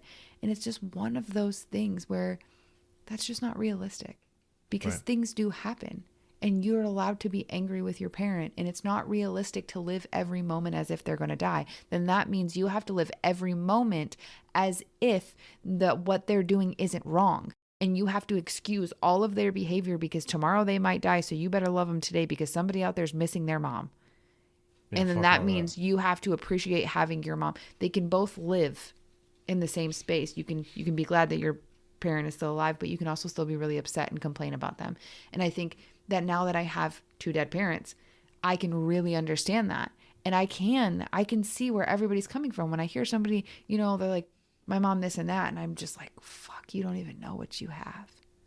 Right. Yeah. But they can't know what they can't. have. You can't know. And we can't tell them that because, one, that's not fair. They're not in that perspective that you have. That's not realistic. And I look at my relationship with mom. If somebody would have told me that, I would have been like, fuck you. You don't know what our relationship is. Right. No. You don't know why I'm complaining about her. And it's just like one of those things that you want to teach people to have more appreciation in time, but that's just not real. That's just not real. And because life happens. And I think that taking that pressure off of ourselves of being like, we shoulda, woulda, coulda, we should have spent more time, we should have forgived earlier, we should have worked through this, we should have done that. That's not real. What was real is what happened and how we responded to it. And when they died, it didn't take away anything that happened in real life. And it doesn't take away how much we love them. We're allowed to still be angry or upset about the experiences that we had with them. And we're still allowed to love them deeply and be so sad and have so much sorrow that they're gone. They can all live simultaneously together, and we can have all of those emotions. Everything can be true. And I think sometimes people think that only one thing can be true. You either miss your parent and you love them and forgive them for all that they've done, or you hate them and you're not sad that they're dead. And it's like, I'm everything. It's the gray area with humans. Like, there's everything. I'm devastated that they're gone. Yeah. And I'm devastated of everything that they've ever done to me. And I love all of the good times that we had together. I'm all of the feelings, all of it. All of it's true. And I think that we have to speak more about that, because I feel like people just are like one way or the other. You either hate your parent while they're alive, then you must hate them while they're dead. And it's not the case. Or you love them when they're dead, so you must forgive everything that they've ever done to you and make them this shrine of a person, when it's like, I call bullshit. Like, just because they're dead and you miss them doesn't mean that they didn't do things that I'm still mad about some of the shit and hurt you, but you're kind of made to believe like, well, they're gone now, so just forgive it. And it's like, well, that's not real. That's not how emotions work. It's not how traumatic events work. Do I forgive my mom? Yeah, I do. I can understand. But I haven't worked through the pain of things that have been caused, things that I'm still dealing with that I have to work through. And that's okay. Yeah, absolutely. Hi, Benjamin. I think he's... I forgot that my cat, we can't see him down here. No, you can't see him. I didn't feed him. So it's like he's like walking over here and he's like, I'm going to get some rubbing, and I also want my fucking food bowl filled up. But I'll take this for the moment. Yeah, I think... Yeah, and again, thinking about all of that, you don't have that perspective until you have that perspective, because you have it because you gained it through experience. Yeah, and I think we got to stop pushing people to have that perspective when it's not realistic, of like when their parents are still alive. I mean, I think that talking about it and having people listen to this, I feel like they can take a little bit from it and be a little more present in the good moments. But sure. But what we can't tell them is to not have the bad. It's like maybe our messaging should be, not us specifically, but like as a society, our messaging should be, enjoy the fucking moments that are good. You're allowed to have the bad ones with them, but you won't always have the good. So really feel in them, be present in them, soak them in, put your phone down and laugh a little fucking harder and take more photos. And like, those are tangible, real things that people could actually do, instead of being like, don't be mad at your mom. Like, I don't have a mom. Right. And like being mad at somebody is all normal. That's fine. You're allowed to be mad at somebody. What should our message be to everybody? What do you mean? I don't know. You said not our message, but I feel like no, I meant like, I meant specifically. I know, but specifically I'm asking now, I feel like we should have a message to people. What would you tell someone? I would tell everybody about their relationship with their parents. What advice love and would you hate give? them both. Yeah. Fucking feel all of it. I don't know. It's okay. It's okay to fucking have whatever emotions you have towards them. I don't have any regrets. I don't either. Towards I mean, there's moments where I say, like I just did a minute ago, but I feel like wish I would have known this or done that. I feel like that's normal to be like, that's one of those things that, like our sister Stephanie, she told me the other day, she said something that was really powerful when she was like, I was trying to say that, you know, when I think about my kids and them going to a new school, I think X, Y, and Z. And she's like, but you can't have that perspective. You cannot possibly think how they think. Because you have hindsight, you have experience, you've had this life, you've done all of these things. So when you go back and you try to look through the lens of your kids and decide, oh, this is probably how they're feeling, or this is probably what's happening, we have funneled it through all of our life experience. So when we look back and we look at our parents being dead, we're like, well, fuck, I don't have regret, but damn, I wish I would have did this. But everybody's going to wish that they did those things because now your parent's gone. Right. So it's like, let's just settle it at, I don't have regret. Yeah. Because wishing that we did X, Y, and Z is taking up space for no reason and making us sad for no reason, because guess what? We can't travel back in time. We can't change anything that happened. We can't be more present in those moments. And so that would be my advice, is be more fucking present when you can. That it's okay to feel however you feel about your parents. And it's okay to love and hate them at the same time. Yeah, whatever. It's the roller coaster of all of it. If you don't have an up and down relationship with your parents, one, you're not close enough. You're just not close enough, probably. Like being super close with a parent means a roller coaster of up and down. I mean, at least from my experience. I can't really say that for everybody. It's different for everybody. I mean, I know that I'm going to do things to fuck up my kids a little bit. And I think that... Wait, you are? Yeah. Are you? For sure. I became a mom. I am not. I became a mom at 20 years old. I've for sure... Ooh, yeah, fair enough. ...done some things that I don't love, but that's the point of living, right? We have to have things that we learn and that how we grow and experiences, and we can't give them that. There's nobody out there that has the perfect life that can sit and say the perfect life in quotation marks of like what people would consider perfect and them not have had things that fucked them up. Everybody does. It's the point of life. It's how we respond. So like, I'm going to fuck up my kids a little bit, and there's going to be things that I have to answer for. The difference between me and mom is that I'm going to answer for them. I'm going to apologize.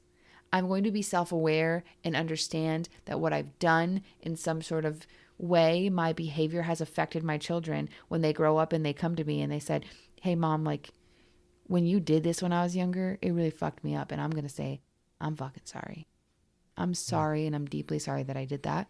I was learning, or I was whatever I was doing, but I'm truly deeply sorry. That's something that we weren't given. I think that's the difference in so many adults. So many parents don't want to take responsibility because it's too hard, because it is hard. It's hard and it's shameful to look back and say, I fucked up as a parent. And that's the missing puzzle piece. We're going to mess up our kids. We're going to do things. And messed up's not even the right word, but we're going to hurt them. We're going to shape them in a way that maybe we didn't want to do it because of our behaviors and our actions. The difference is accepting and taking accountability and saying you're sorry and owning. That's something that we didn't get from either of our parents. No, that's a huge thing. It's a struggle. So they get to grow up, and I get to have this the comfort of knowing whatever I've done, I will answer to it. Yeah. And I will own up to it, and I will make it better because I'm a different parent than that. Yeah. So it's okay, whatever I do, I'm going to mend it in the future or right now. Like, I apologize to my kids right now. I'm not afraid to say, hey, I just went off on you. That had nothing to do with you. I'm sorry. I'm just angry and I'm frustrated. I've had a lot going on. The other day, Carter caught me having a fucking breakdown, and I was snapping at him because I was so overwhelmed, and I was full on breakdown. And then I said, Carter, I'm sorry. Like, I'm just really overwhelmed right now. Like, I've got a lot on my plate. You know, I'm trying to, and I explained to him just everything that's happening. And he said, all right. And then he started to try and help around the house because he understood that where my frustration was coming about was not about him as a human being. It was about everything that was happening. And so he was trying to help because I communicated that to him and I apologized. And I didn't shun him and just tell him to get the fuck away from me and whatever. And I just think that we're going to mess up our kids. But the difference is we're going to own it. Yeah. And we're going to mend it when they get older. And we're not going to run away from it. And we're not going to hide it. And we're not going to place it on them. And we're going to take ownership. Yeah, that's good advice for everybody. In all honesty, that was well said. I think that ownership thing is very difficult to. I keep on forgetting how far away from this mic I am. The ownership of something that just happened an hour ago, half an hour. Like you let yourself cool down. I usually use bedtime. Boys piss me off. They're not listening, whatever it is. I yell at them for whatever. Then I go back in at bedtime. Hey, listen, I did this because you did this. Mm-hmm. Understand that. I shouldn't have probably yelled or whatever, but emotions make that happen. This is just a part. And just explaining everything. And then they're like, oh, that's cool. And I don't think that like it's not something they hold on to. They're sitting the next day saying, what the fuck just happened last night? And living in that every day. If I would have just been told by mom and dad that it wasn't me, that they were just like angry at life or whatever the fuck they were angry at, that they were taking out on me, would have made a huge impact on me. A huge impact of just knowing that I wasn't the problem. Because that's what it feels like when you're a kid and your parents directing or they're short-circuited and they're constantly fucking spazzing out. And you're just like, it's just me. Like, I just must piss them off. I must, like, they just don't want to be around me. But as an adult, I understand that what overwhelm feels like. And I understand what responsibility feels like. And all of those things and how it can feel really big and heavy and how you can snap. But the difference is that I can apologize for it. They weren't doing that. Blake is really good at snapping and then apologizing. He's so good at being like, hey, you know why? It's a hell of a trait to have. Why I did that, right? Like, this is where it was coming from. I mean, we are by no means perfect parents.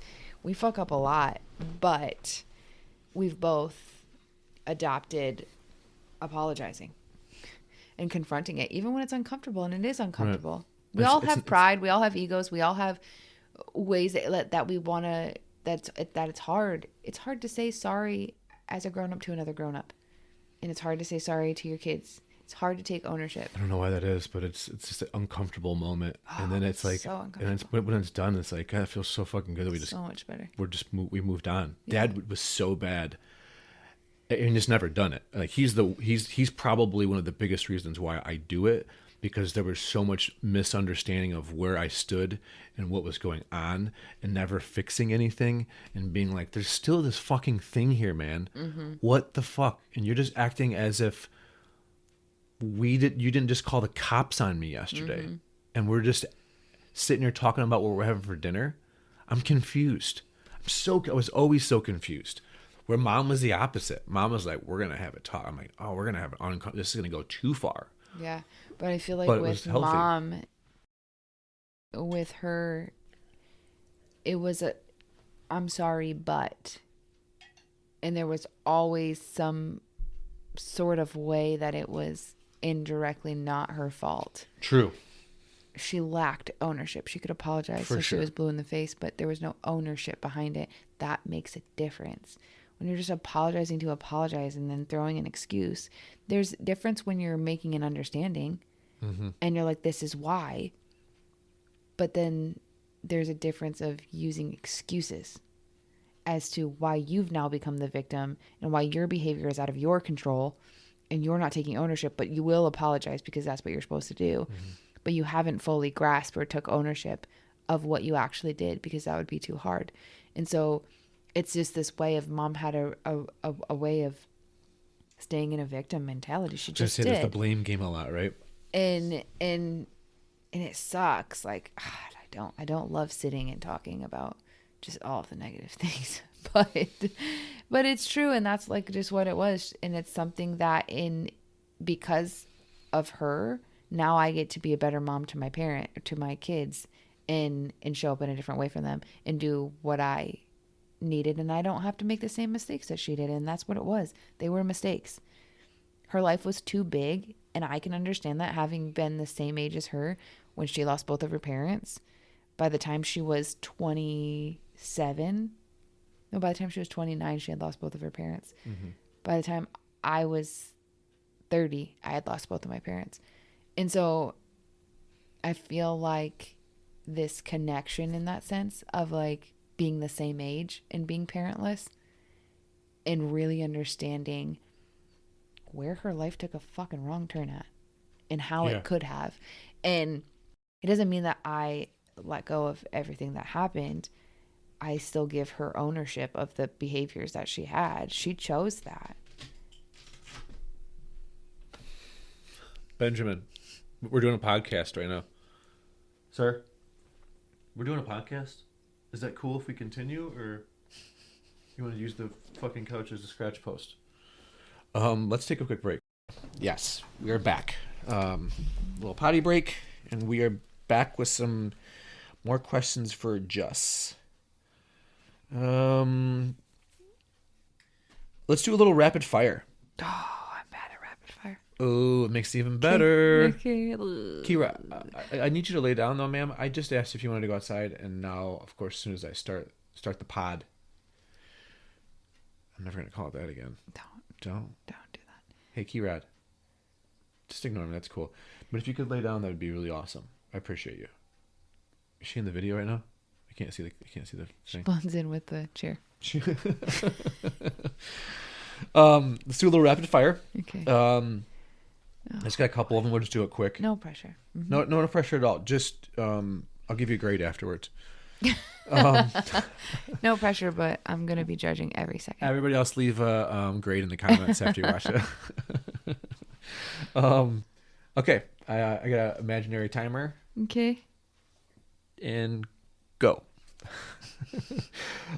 Give me a song from your childhood that just the first song that pops in your mind from childhood. Yeah, we on our wayward son. Oh, I didn't know you were gonna sing it. That's even better. Because I don't know. What Yeah. Kansas or something. One of the bands that Dad loved. Don't you cry no more. He was forcing you to listen to in the car. The Sticks. Tough. Hello. Yeah. That's all. Wait, my is that childhood. Sticks? That was Sticks, wasn't it? Yeah. I said Kansas. They all mixed together for me. They're like the same band. Oh, I thought that was a song. Yep. That is a song. But Sticks. Yep. It's not very rapid. If you're slow at it and ask some questions, John, describe yourself in 3 words. Ooh. Or just give me 3 adjectives. Courageous. Pause just for 1 second and think about it while she licks herself over there so I can cut the audio. I hope we can. I hope we can't hear what's happening over here because my creepy dog is cleaning herself in the naughty areas. I don't know what an adjective is, so it sounds terrifying. Good. Kira. Hey, Kira. Can we... Kira. Wow, that was loud. It's rough. It's aggressive. Did you get enough? Clean up? You cleaned up? Showered? Good. All right. Sorry. Back to rapid fire, or as we like to call it around here, slow fire. Slow fire. What was the first one? Courageous. Courageous. Okay. Open-minded. Okay. And fair. Fighter. Oh, good. Those are good. I got to do a better job at this questioning because I'm like taking in your answers. You're actually making me feel so much better about myself. So cool. Let's ruin that for you. Okay. Spiders, killed or set free? Set free. They don't bother me. Oh, good for you. I wasn't sure on that one for you. They've never been, unless I walk into a spider web, then I'm freaked out because I don't know where the spider went. Oh yeah. Other than that, I can see a spider in the house. It does not bother me unless it's bigger than my hand. Then I'm a little freaked out. Let's go into a phobia. Give me a phobia. Okay. Heights. Okay. Birds. Damn. Okay, let's move on to the next one. First concert. Incubus. Ooh, I was wondering if that was or not. Best part of Earth. Trees. Ooh. I'm surprised by your answer. I'm like, tell me more. Let's talk about trees. Talk about some of these. I'm really bad at rapid fire. Turns out I'm a really bad host at doing that. Yes, the questioner. Yes, the questioner. Longest you've ever kept a plant. I'm looking for something just to bring you down a notch. Aloe plant only survived because they can survive on their own. And then it still died. I don't know the time Wait, period. all the plants I gave you are dead? Dead. They're all gone. Everything you've ever given me that was a plant is long gone, buddy. Damn, I thought you were like for sure going to win with a couple of them. No, I don't have anything alive. Okay. No plants. Favorite gift Blake's ever got you? Oh. That's hard. One time, what was it? Was it a card? No, it was a candle that had a saying on it. I'm words of affirmation. So, and he wrote me a card one time. That was the best gift. And he gives a lot of gifts, but if you just write me something, makes my day. It's good to know next time I get you a gift. Not you. You have to get me an item. Zombie apocalypse. What's your weapon of choice? Oh, I hate this question, and I get asked this question. Do you? On the daily. I'm never asking this question again. I thought it was kind My of a cool question. kids ask me this 24/7. I'm asking 12-year-old questions now. Save Literally, this for the Jackson they're like, "Mom, what if?" And I'm like, "No." And they're like, "But you have to do what if? What if the world was coming to an end? Where would we go?" And I'm always like, "But it's not. But what if it was?" Your mom has anxiety problems. Please do not feed into them if you haven't caught on. So like, Did you learn something on social media that mom doesn't know yet? I want a gun. Doesn't everybody? Gun. Bullets run out though. Damn, my rapid fire just turned into scenarios. Fuck yeah! You can't ask me another question. Give me a nickname for you that you've. Boogajay. I knew that was going to be the one you choose. So give me a second one. Boom boom. Boom, boom, big Jess. A color you don't have enough in your life. Color I don't have enough in my life. Purple. Purple? Mm-hmm. Sorry, I hear wolves or children. I'm not really sure what's going on outside. I don't know what that was. What was purple? Okay, yep. Fair enough. Two of your all-time favorite funniest movies. Just two of them. Movies. Right off the Bridesmaid. Bridesmaid. Okay. One of the funniest. And what is that other one with Melissa McCarthy and? I don't know her movies. I don't know hers. What? I've seen them. I just don't know. Not a movie, but the best of Will Ferrell. Fair enough. Good enough. Might actually be sold as a movie, so maybe that's a movie. Chore you hate. Just hate, despise. It's like all of them. Momming. Despise cleaning the bathrooms. Yeah, it's tough. Despise. That's a tough one. Fair enough. And a final slow fire question. Hidden talent.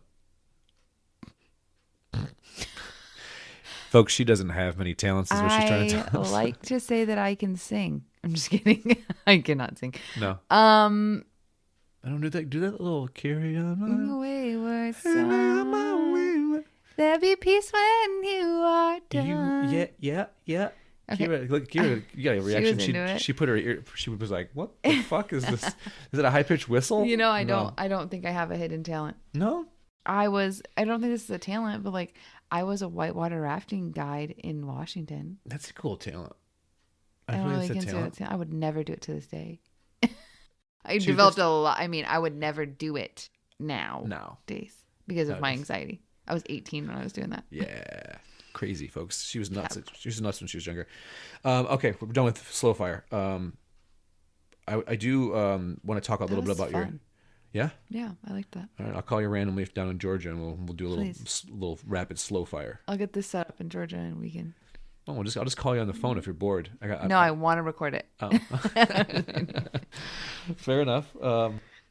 Being a business owner. Let's go. I didn't get to ask you about you're officially. You've been a business owner, and that whole transition of going from the corporate world and doing all of that to was that a noise? Is that wrong? I heard a noise.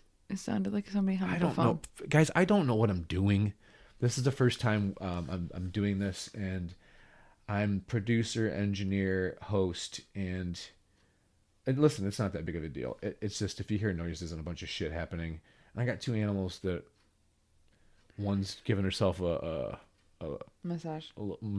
Massage. A little bit of a tongue massage. And the other one is up to no good.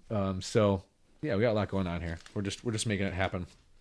So being a business owner, and getting out of that 9-to-5 job thing and doing, what you're doing now. The thing is with you though, like your business is to start that and to do it, to make that jump is what I want to get at. You made that jump from that. And in your situation, like, we all have to bet on ourselves, but like you are, right? You would consider you as a coach. Solo. Your brand is you. 100%. Right. My brand is my service, right? Well, I mean, I guess mine is the service too, but I mean, I'm thinking more business, like I have a brick and mortar place, and it's like the environment that I provide. I feel like it's more difficult. I would consider you more an entrepreneur, me more of just like business runner. Because basically what I do is I partner with a company. Well, let's start there. That makes sense. Let's start with which was Beachbody, but it's not called Body, and I partner with them. And so I technically am not an entrepreneur because it's not my business that I started. I mean, and I believe that that's the true definition of being an entrepreneur. But I am a business owner in the sense of we build our own organizations, our own way, like our own teams. And as you build a team, that generates income. Now, I don't make any of the products, or I don't like ship them out or do any of that stuff. Like Beachbody or Body does all of that stuff. So I do classify myself as a business owner because I'm fully in charge of my income, essentially, at how hard I work and how much I build and how many people I bring into my organization and how many clients I help. So in that way, I am a business owner, but just not an entrepreneur. And I think nobody's really asking for me to define those things, but that's kind of how I define it. Yeah, no, I mean, but that jump for you, like yes. So I remember when it happened, and we've talked about this numerous times, and I just think it's important for people to hear. I think it's a cool story, the transition that you made from that and how difficult it was for you to do it. It was a lot of similarities to the Georgia move, right? You're looking for these signs, and Blake's he's supportive in what you're doing, but you're like wanting to be. I'll let you. I'm not gonna continue. I was thinking about what you said about Georgia, and it's really similar to that. It was. I mean, I did it on a sign. Like I asked for the sign specifically, and that is what I got. But I was essentially like how I kind of explained my story with Body is I was at an emotional rock bottom. It was on the heels of Dad passing away. So he had just died in August of 2020. And so like right before that, we had lost a baby. Mom had died.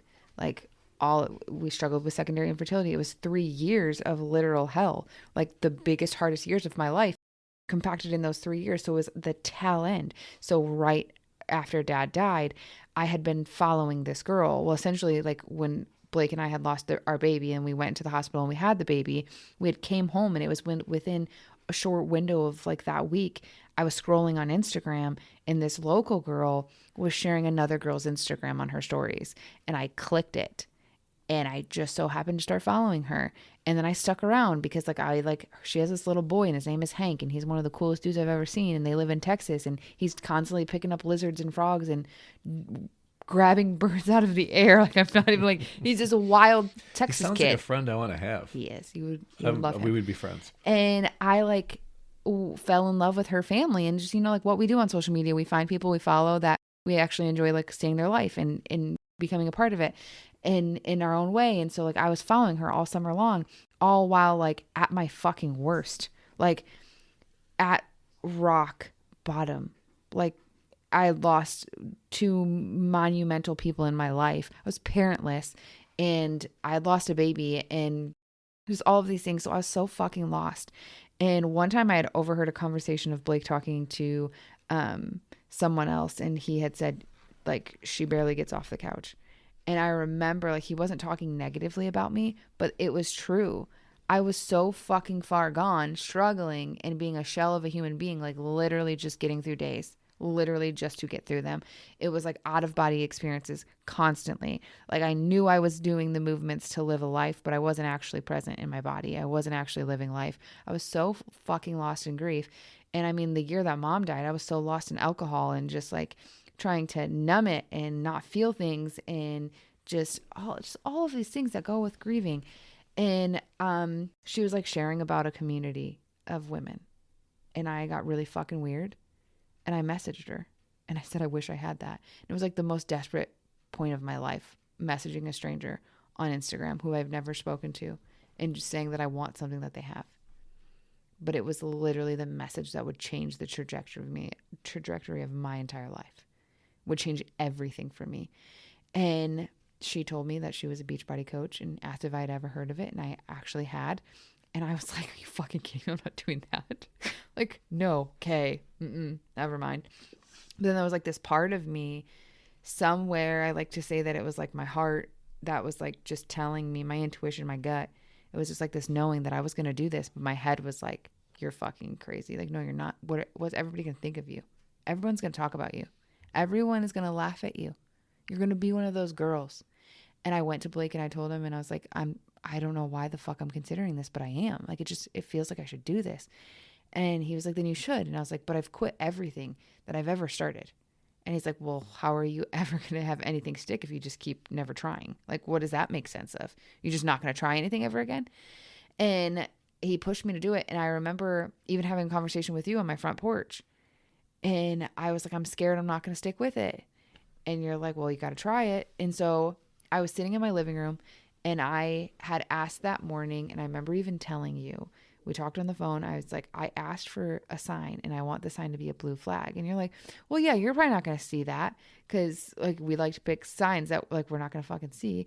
And so I'm like, no, I know there's no blue flags. Did I say blue sign? I meant blue flags if I did. You said anyway, blue flag. Okay. Yeah. I know that there's none in my neighborhood and I know like I don't normally see them on a day-to-day blah, blah, blah. Well, later that evening, the day that I asked for the sign, later that evening, I turned on the TV, I hit the guide button, and I clicked the first show that was on there. And it was The Gladiator with Russell Crowe. And he was coming down the tunnel to go into the arena, and they were all waving blue flags. And I paused it, and I still have the picture on my camera roll. I took a picture of the TV and was like, holy shit, I have to do this. There's my sign. And I signed up the next day. And sure as shit, it was the right sign because I've changed my entire life. My entire life. My coach, the person that I signed up with, my mentor, Kate, I was just at her house in Texas for another retreat. And we were sitting there and she was hugging me and we were looking at pictures and she's like, you've come so far. And she's really the only person in that world, besides like you guys, but in the world of coaching. And now it's been 3 years. I've made a lot of friends and people know and love me like as I am now, but they don't know who I was when I first started. She does. Like she watched me transform my life. And so it's like this special thing that we have together where she knows where I started from and who I was and how I carried myself differently. I think like that's the biggest thing that people don't get. Like I was a totally different person. I behaved in a totally different way. It's just like, I didn't really speak a lot. Like I was more soft spoken. I didn't want to all those years, like I was already in the process of coming out of that, but then the 3 big years happened and it really was hard for me. And so doing this business, I took that sign and I ran with it and I have never stopped ever since in the last 3 years of using every single opportunity that this job has given me. I have ran with it. I was just telling my team that this morning. We had a team call and I was like, you guys, I've never turned down an opportunity in this business, even when it scares the shit out of me. I always say yes. And I always grow. I'm currently filming. So this month, Blake has been away for 2 weeks living in Georgia while I have lived here in Ohio with my kids and a dog and a house and school while we're selling a house, while we're buying a house, while we're trying to figure out how to move all of our stuff. And then I got asked to film and be in an actual program in the background in the cast. And I film every day at 2:45 and 5 o'clock, doing 2 workouts on a live screen, filming with producers and all of that stuff at a set time. And like, I'm doing all of that while all of this is happening in my life because I never say no to an opportunity. And I told myself that this month, while it was going to be one of the hardest of my life, I knew that I would want to turn to food. So I started going all in, and I'm doing something that's called gut protocol. So I'm not eating any gluten, and I'm not eating any dairy, and I'm eating a lot of protein and a lot of good food and fueling my body properly. And so I'm forcing myself to deal with all of the really big emotions that come along with what's happening this month. And I can't hide from them because I can't go to food. I was wondering if it was because you're so busy, you're not having a chance to deal with any of the things that are happening. Like there's a crash and burn moment at some point in time with. No. Once you get to Georgia, you're like. I think there will be a release. Like a release, not a crash and burn though. Like, but if you're it's dealing not. with It would have been a crash and burn if I was using food and alcohol or anything else to just kind of fucking get through the weeks. And just this is what it would have looked like if I didn't decide to go all in. And like the thing is, it's like my job, you guys, is to constantly be working on my health. So I would be working out and showing up and doing my business regardless. But it looks different when I'm actually all in on my own journey and like focused on myself. And that's actually my number one job in this business. But with life, it happens. Like, you fall off. Anybody does. And so I was like, no, I have to be all in, because what it would look like is Blake being in Georgia. It would have been a fucking free for all. I would have been getting so many packs of M&Ms from the store. Like, I'm not even kidding. Like, that's what I would eat. And then I'd be like, what else could we have? Like, let's go get ice cream. Let's go eat McDonald's. Like, whatever. Just because it is literally the only way that I know that when I feel uncomfortable, I don't have to think about feeling anymore, because I get excited to eat. And so then I get that dopamine that I'm looking for, because I don't want to be sad. So what excites me? Going and getting treats, just like I did with my mom when I was little. And I go and I get treats. And that's how I stop feeling uncomfortable about all the big things that I have happening. So now here I am feeling the best that I've ever felt. And normally what comes along with feeling the best is just feeling good every day. But I don't feel good every day. I feel sad. I feel happy. I feel sad. I feel happy. I feel sad, because I have so much going on, but now I'm fully capable of dealing with the emotions, because I'm not stuffing them down and saving them for another fucking day to come back and beat me in the ass. Like, beat me in the ass. Ooh, don't get beat in the ass. That's uncomfortable. Please. Left turn there, took. Don't get sad and let life come back and beat you in the ass, because that sounds like a double whammy. No, like I'm not crashing and burning, because I'm dealing with You're not crashing, burning, getting beat in the ass. Man. I have never said that in my life. That's I don't know too many people that do, except for the ass beaters. Oh man.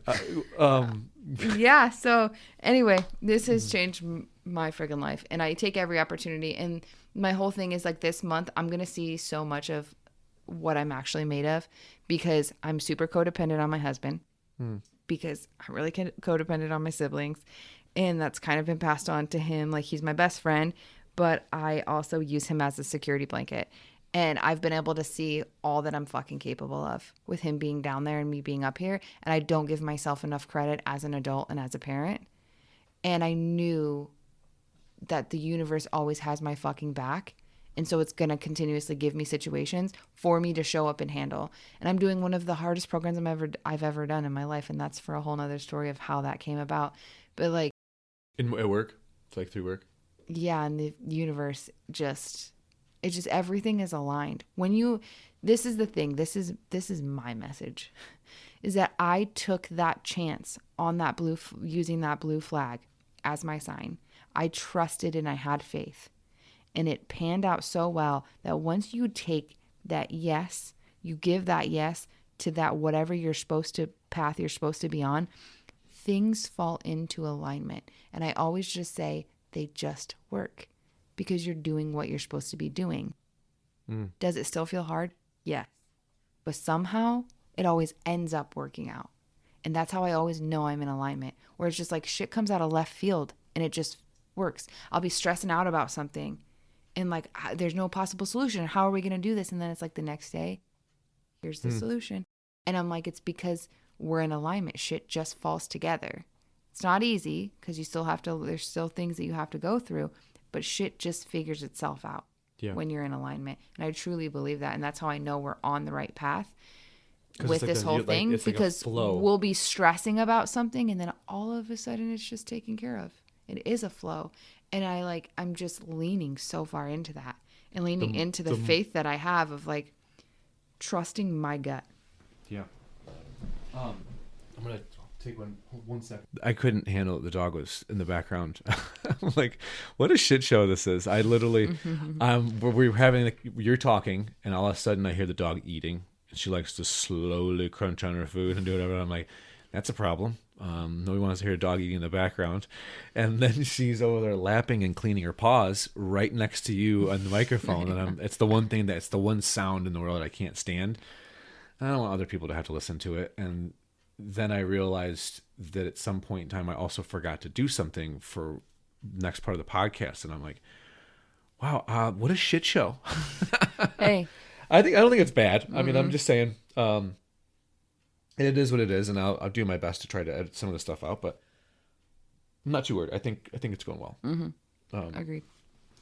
So the overall thing of like your work, I think it's awesome. I mean, I know it's been a struggle from the beginning of making that jump. Anybody that has started a business, it obviously it is, but like, yeah, I don't know. And when it's something that's with having to put yourself out there the way that you've had to do, like on social media, and I know how difficult that was. I don't even like to interact that much. I'm better with it now. I have fun on my Instagram, but like what you had to go through and being comfortable, and I got a little taste of that. And man, with doing the podcast, it's been that way for me. Exposing myself, having vulnerability, that's huge. The being able to have the guts to do that, it's tough. It really is tough. And going through that to get to where you're at now, and now you got confidence in yourself, right? More, and then so the next thing that comes your way, it's not as difficult. Do you think that now, as I'm thinking about that, do you think because of two things, the move to Georgia, like for one, it probably doesn't happen if you don't have your community, your little tribe Correct. Of women that you work with, your team, because of their encouragement of encouraging you to go do it, and they live all over the place, in different places, not just here. And then the fact that you did originally make that jump, and it was difficult, that it worked out, and with what you were just talking about, being in that flow of everything going. Well, I would still be working my old job, and that would be impossible. Sure, but let's just say, with how much of an impact does your tribe, your team, I don't know what you call them, My people, the women, your people, that you work with, how much of an impact has that been for like giving you the guts to do it? I know it's impacted you somewhat, but huge. There is a lot of people that I've met in the business that not just like on my team, but like just a part of the bigger team that have become some of my best friends that I can't imagine doing life without. And that have just, I think that we go through seasons and we go through life and we change and we grow, and we are lucky enough sometimes to meet people at a new phase in our life that we need, and they become our close friends and people that we wish that could have been along for the whole ride, but they couldn't have because they needed you as you are, and you need them as they are in whatever season that they're in. And I found a lot of women that just see me as a whole and accept a lot of me and just support the shit out of me, no matter what that looks like. They want to see me win, and we're all kind of in the same race. I guess it's not a race, but we're all reaching for the same thing. And it's easy to get tripped up and not want somebody else to win or see somebody winning and say negative things about them because you want that. And I found a real good core group of women that are genuine and they want to see me win and they support this and they're always pushing me. It's like, get in the What's rooms. winning to you when you say winning? Finding success in this business and in life and being happy. Check the people around you when you're happy, because it tells a lot about where they're at in their life. And that's one of the most hardest emotions for people to deal with, is other people being happy, because it's the number one thing that's lacked is happiness. And it's the number one thing that everybody wants. I don't care who you are. Right. That's what I was wondering, like, what your one definition feeling of, that people are searching for. And I think like just when good things are happening for people, it's easy for other people to think negatively if their life isn't going that way. But the women that I surround myself with don't play small. And they have like minds as myself, where they're done settling and they want more out of life and they're willing to go get it.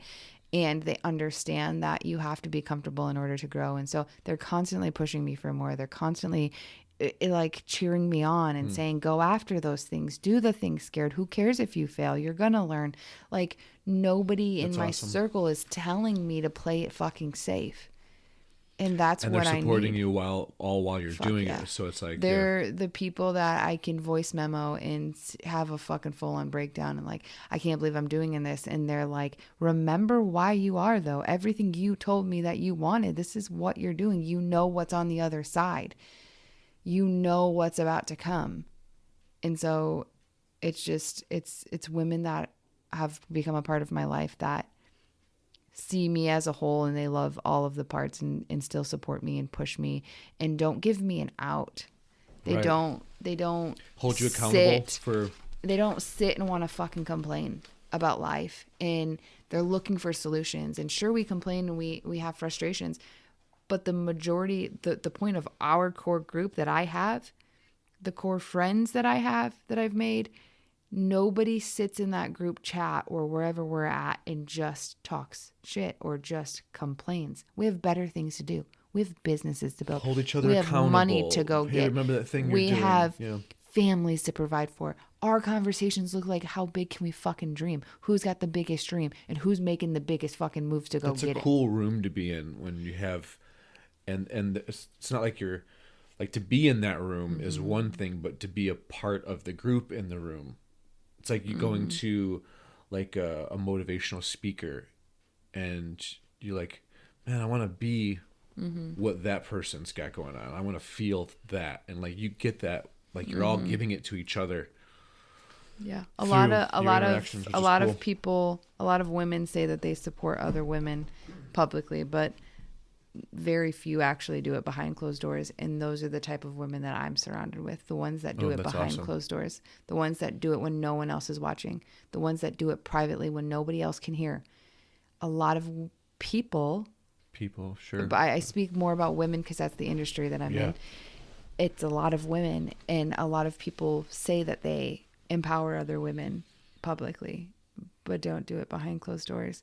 And so I have a lot of women that I'm surrounded by that do that are genuine, that really want you to win, even if their business isn't looking like that right now. And that's hard. It's hard for any human. That's really tough.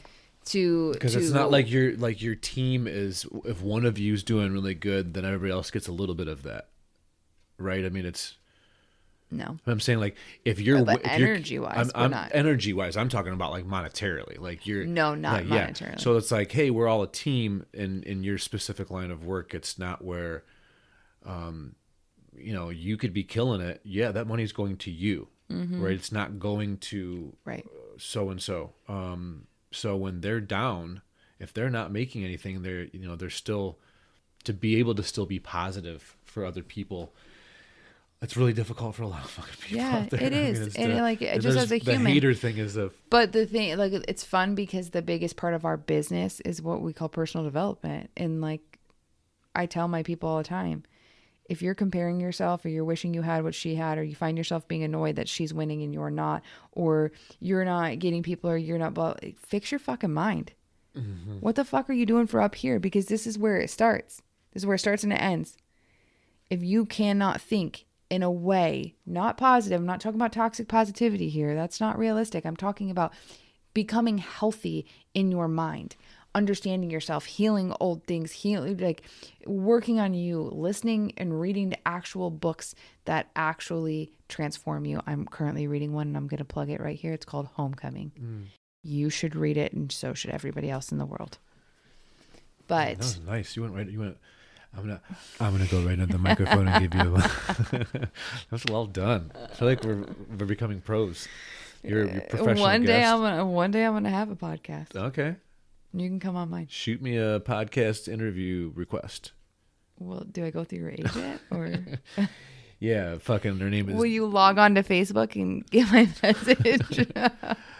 I gotta log into Instagram first into check my DMs, and no, but that's it's awesome though. I mean, it's a cool thing that, and you're right though. There's so many things that I didn't even think about the part of how so many people on social media are like positivity and I got your back and I'm empowering. As soon as they get off social media, it's fuck you and I don't give a shit. I mean, there's nobody like really doing the work.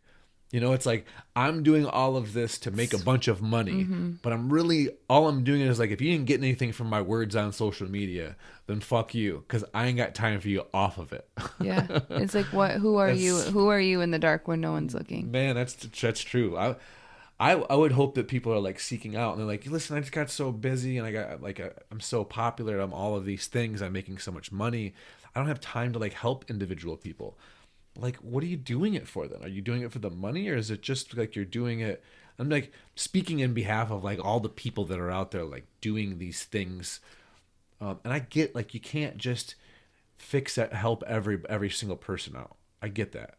But it seems like some people get further away from what you're in, your tribe and your people, and like helping each other.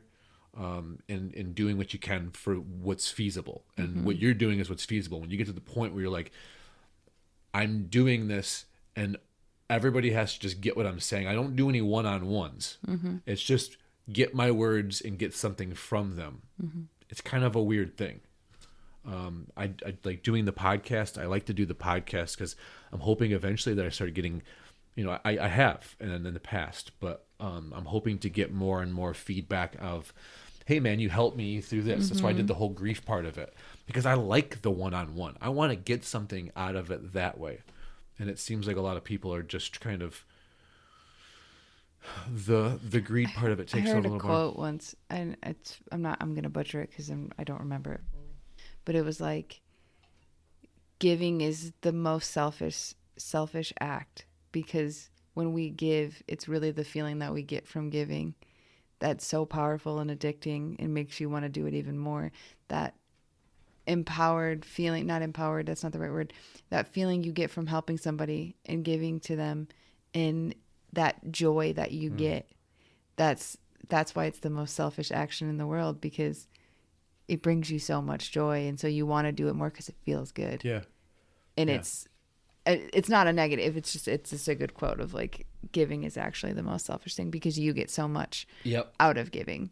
You do, and it's really like depending on who you are and like what you're trying to do in life. And you and I talked about this before. It's like really at the end of the day, if you really, really break every single thing down, the things that make you the happiest tend to be, and maybe it's just us.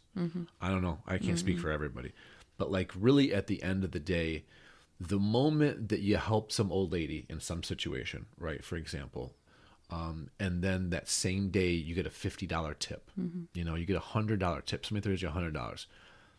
What feeling lasts longer? The joy of getting the $100 or the joy of helping the old lady in the situation? Carter just came in the house the other day and he said, I helped somebody and I can't remember who it was, and this is really shitty because I wish I remembered this story, but he said, Mom, he did something in the store, and he said, Mom, why does it feel so good to make somebody's day?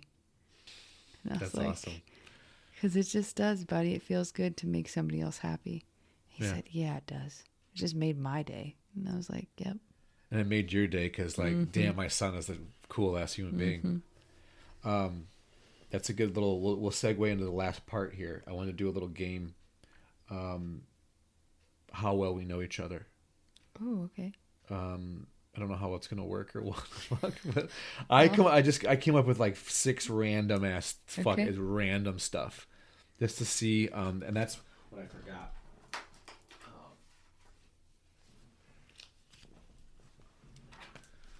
I forgot the pen and the paper earlier. I also wanted, we were talking about, I thought, I need to have a picture of Mom right in between us as we're doing this, just to make her happy while we're fucking doing the podcast. Should have brought her. So you know what? You should have brought her. You have her. Yeah. That would make sense. Okay, so we're going to do a little how well we know each other. This could be a complete shit show. I don't know, but let's go with it. First question. You write. What we'll do is we'll write them down, the answers down for each other. I guess I kind of already could have did this for you seeing as I made the questions up.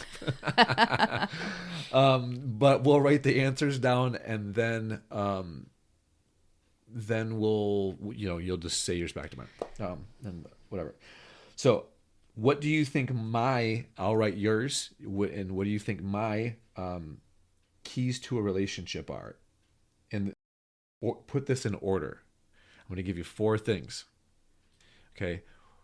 What is like the most important to you? To me. Okay. What do you think my answer would be? It's confusing as fuck or what? I got it. It's going to get more confusing, I promise. Perfect.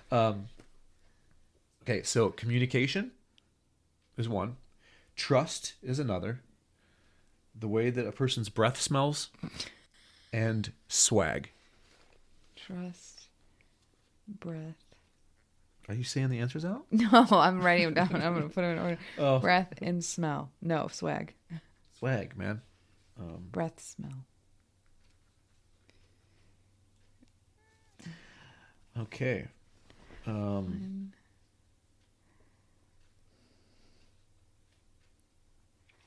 Okay. Got that figured out? This makes it for good dead air here, guys. I don't know. That's hard. It is hard. Okay. Yeah, I got good questions. Yeah. Am I going first? We'll just go back to the end. Oh. Okay. So just write it down. I took up a whole page. That's fine. Listen, this is a shit show. Okay. Just embrace it. Okay. Next question. Who you looked up to, or who I looked up to. I don't know how to phrase this. Yeah. So when you grew up, I'm going to write down who I think you looked up to growing up. In our family? No, anybody. Ever. In the world. In the world. The fuck am I supposed to know? I know. This is okay. Dad. I was going to put Mom. Good answers. I think we just move on to the next one. I feel like we both won that. Michael Jordan. You were really big into the USA team. Ooh. That was... Guys, I had like a bunch of posters and... Tupac. Tupac is the winning answer, though. Is it? It honestly you really probably did would look up be- to Tupac. No, I really did. All right, that's what I wrote. Beyonce?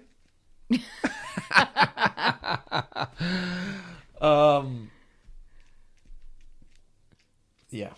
Let's just answer them as we go. I think you're right. I think I am too. I think that was the best route. Yeah. So let me just tell you my answer. Let's go back to the first one then. Okay. Let's go with it. I did number 1 is trust. Number 2 is communication. Number 3 is the breath smell. And number 4, swag. Yeah, I did the exact same for you. Did you? I think we respect each other. Yeah. I guess I don't know if I asked that question again, but I actually thought about putting breath way before trust, because if I can't stand your breath, I don't trust you. Then I don't trust you. But you ain't brushing your teeth. Okay. No. Okay. Hopefully I come up with a way better question here.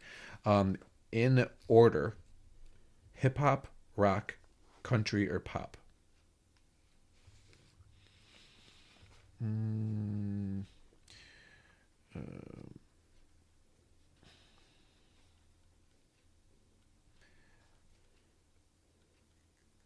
right.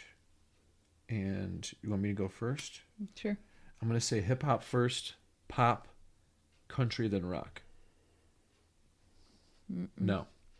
I would say, for me, country, pop, rock, hip hop. Oh, okay. I say. Damn, you're not the person you were 10 years ago. No, I'm not. I'm not. Shocking. What a Rock, dick. 1, hip hop, 2, country, 3, pop, 4. I don't really think there's 3. I think that I'm probably interchangeable with the country and the hip hop and the 2 and the 3. It just depends on my mood. I definitely listen to rock way more than I listen to anything else, for sure. Well, got that right. Yeah, I mean, I'll take that up to you winning. Okay, so in order. Some of these questions I clearly thought of when it was 9:00 in the morning and I just woke up an hour ago. In order, places you'd like to live: beach, mountains, city, or desert. These are tough questions. Okay. I know it's really difficult. I'm gonna go. And yeah, I'm ready when you are. Okay, go. I think it's pretty easy. Beach, mountain, city, and then desert. Correct. Yours, Damn. I have mountains, beach, city, desert. Yes. Yours 100%. mountains before beach. You know what? Honestly, you could probably put fucking desert before fucking city. I mean, depending on what desert we're talking about. Because I don't think I can handle living in it near any city going forward here. Okay. Let's do a final question, because this is a little bit of a dumpster fire, I think. It's not bad. It's not bad. It's like a small little fire. Small can fire. Can, yeah. Can, not camp. Can. Right. Yeah. You're like the Tin can. when people used to have garbage cans that were smaller. Mm-hmm. Or a green bean can. A green bean can on fire that's good, man. Well, this will give us a good moment to talk about our sponsor, the green beans. Not only do we eat them, but after we're done eating them, we actually set the can on fucking fire. It's beneficial in so many different ways. Green beans, people, eat your fucking green beans. Oh, man, I hope I get a sponsorship. Segue. That was good. I'm getting hashtag, good at this hashtag podcasting. green beans. Hashtag eat your green beans. Mm-hmm. Last question is, I'm going to say something that I appreciate about you. And I'm also going to say something that I admire about you. And I would like you to do the same for me, please. And let's not make this a green bean fire. Mm-hmm.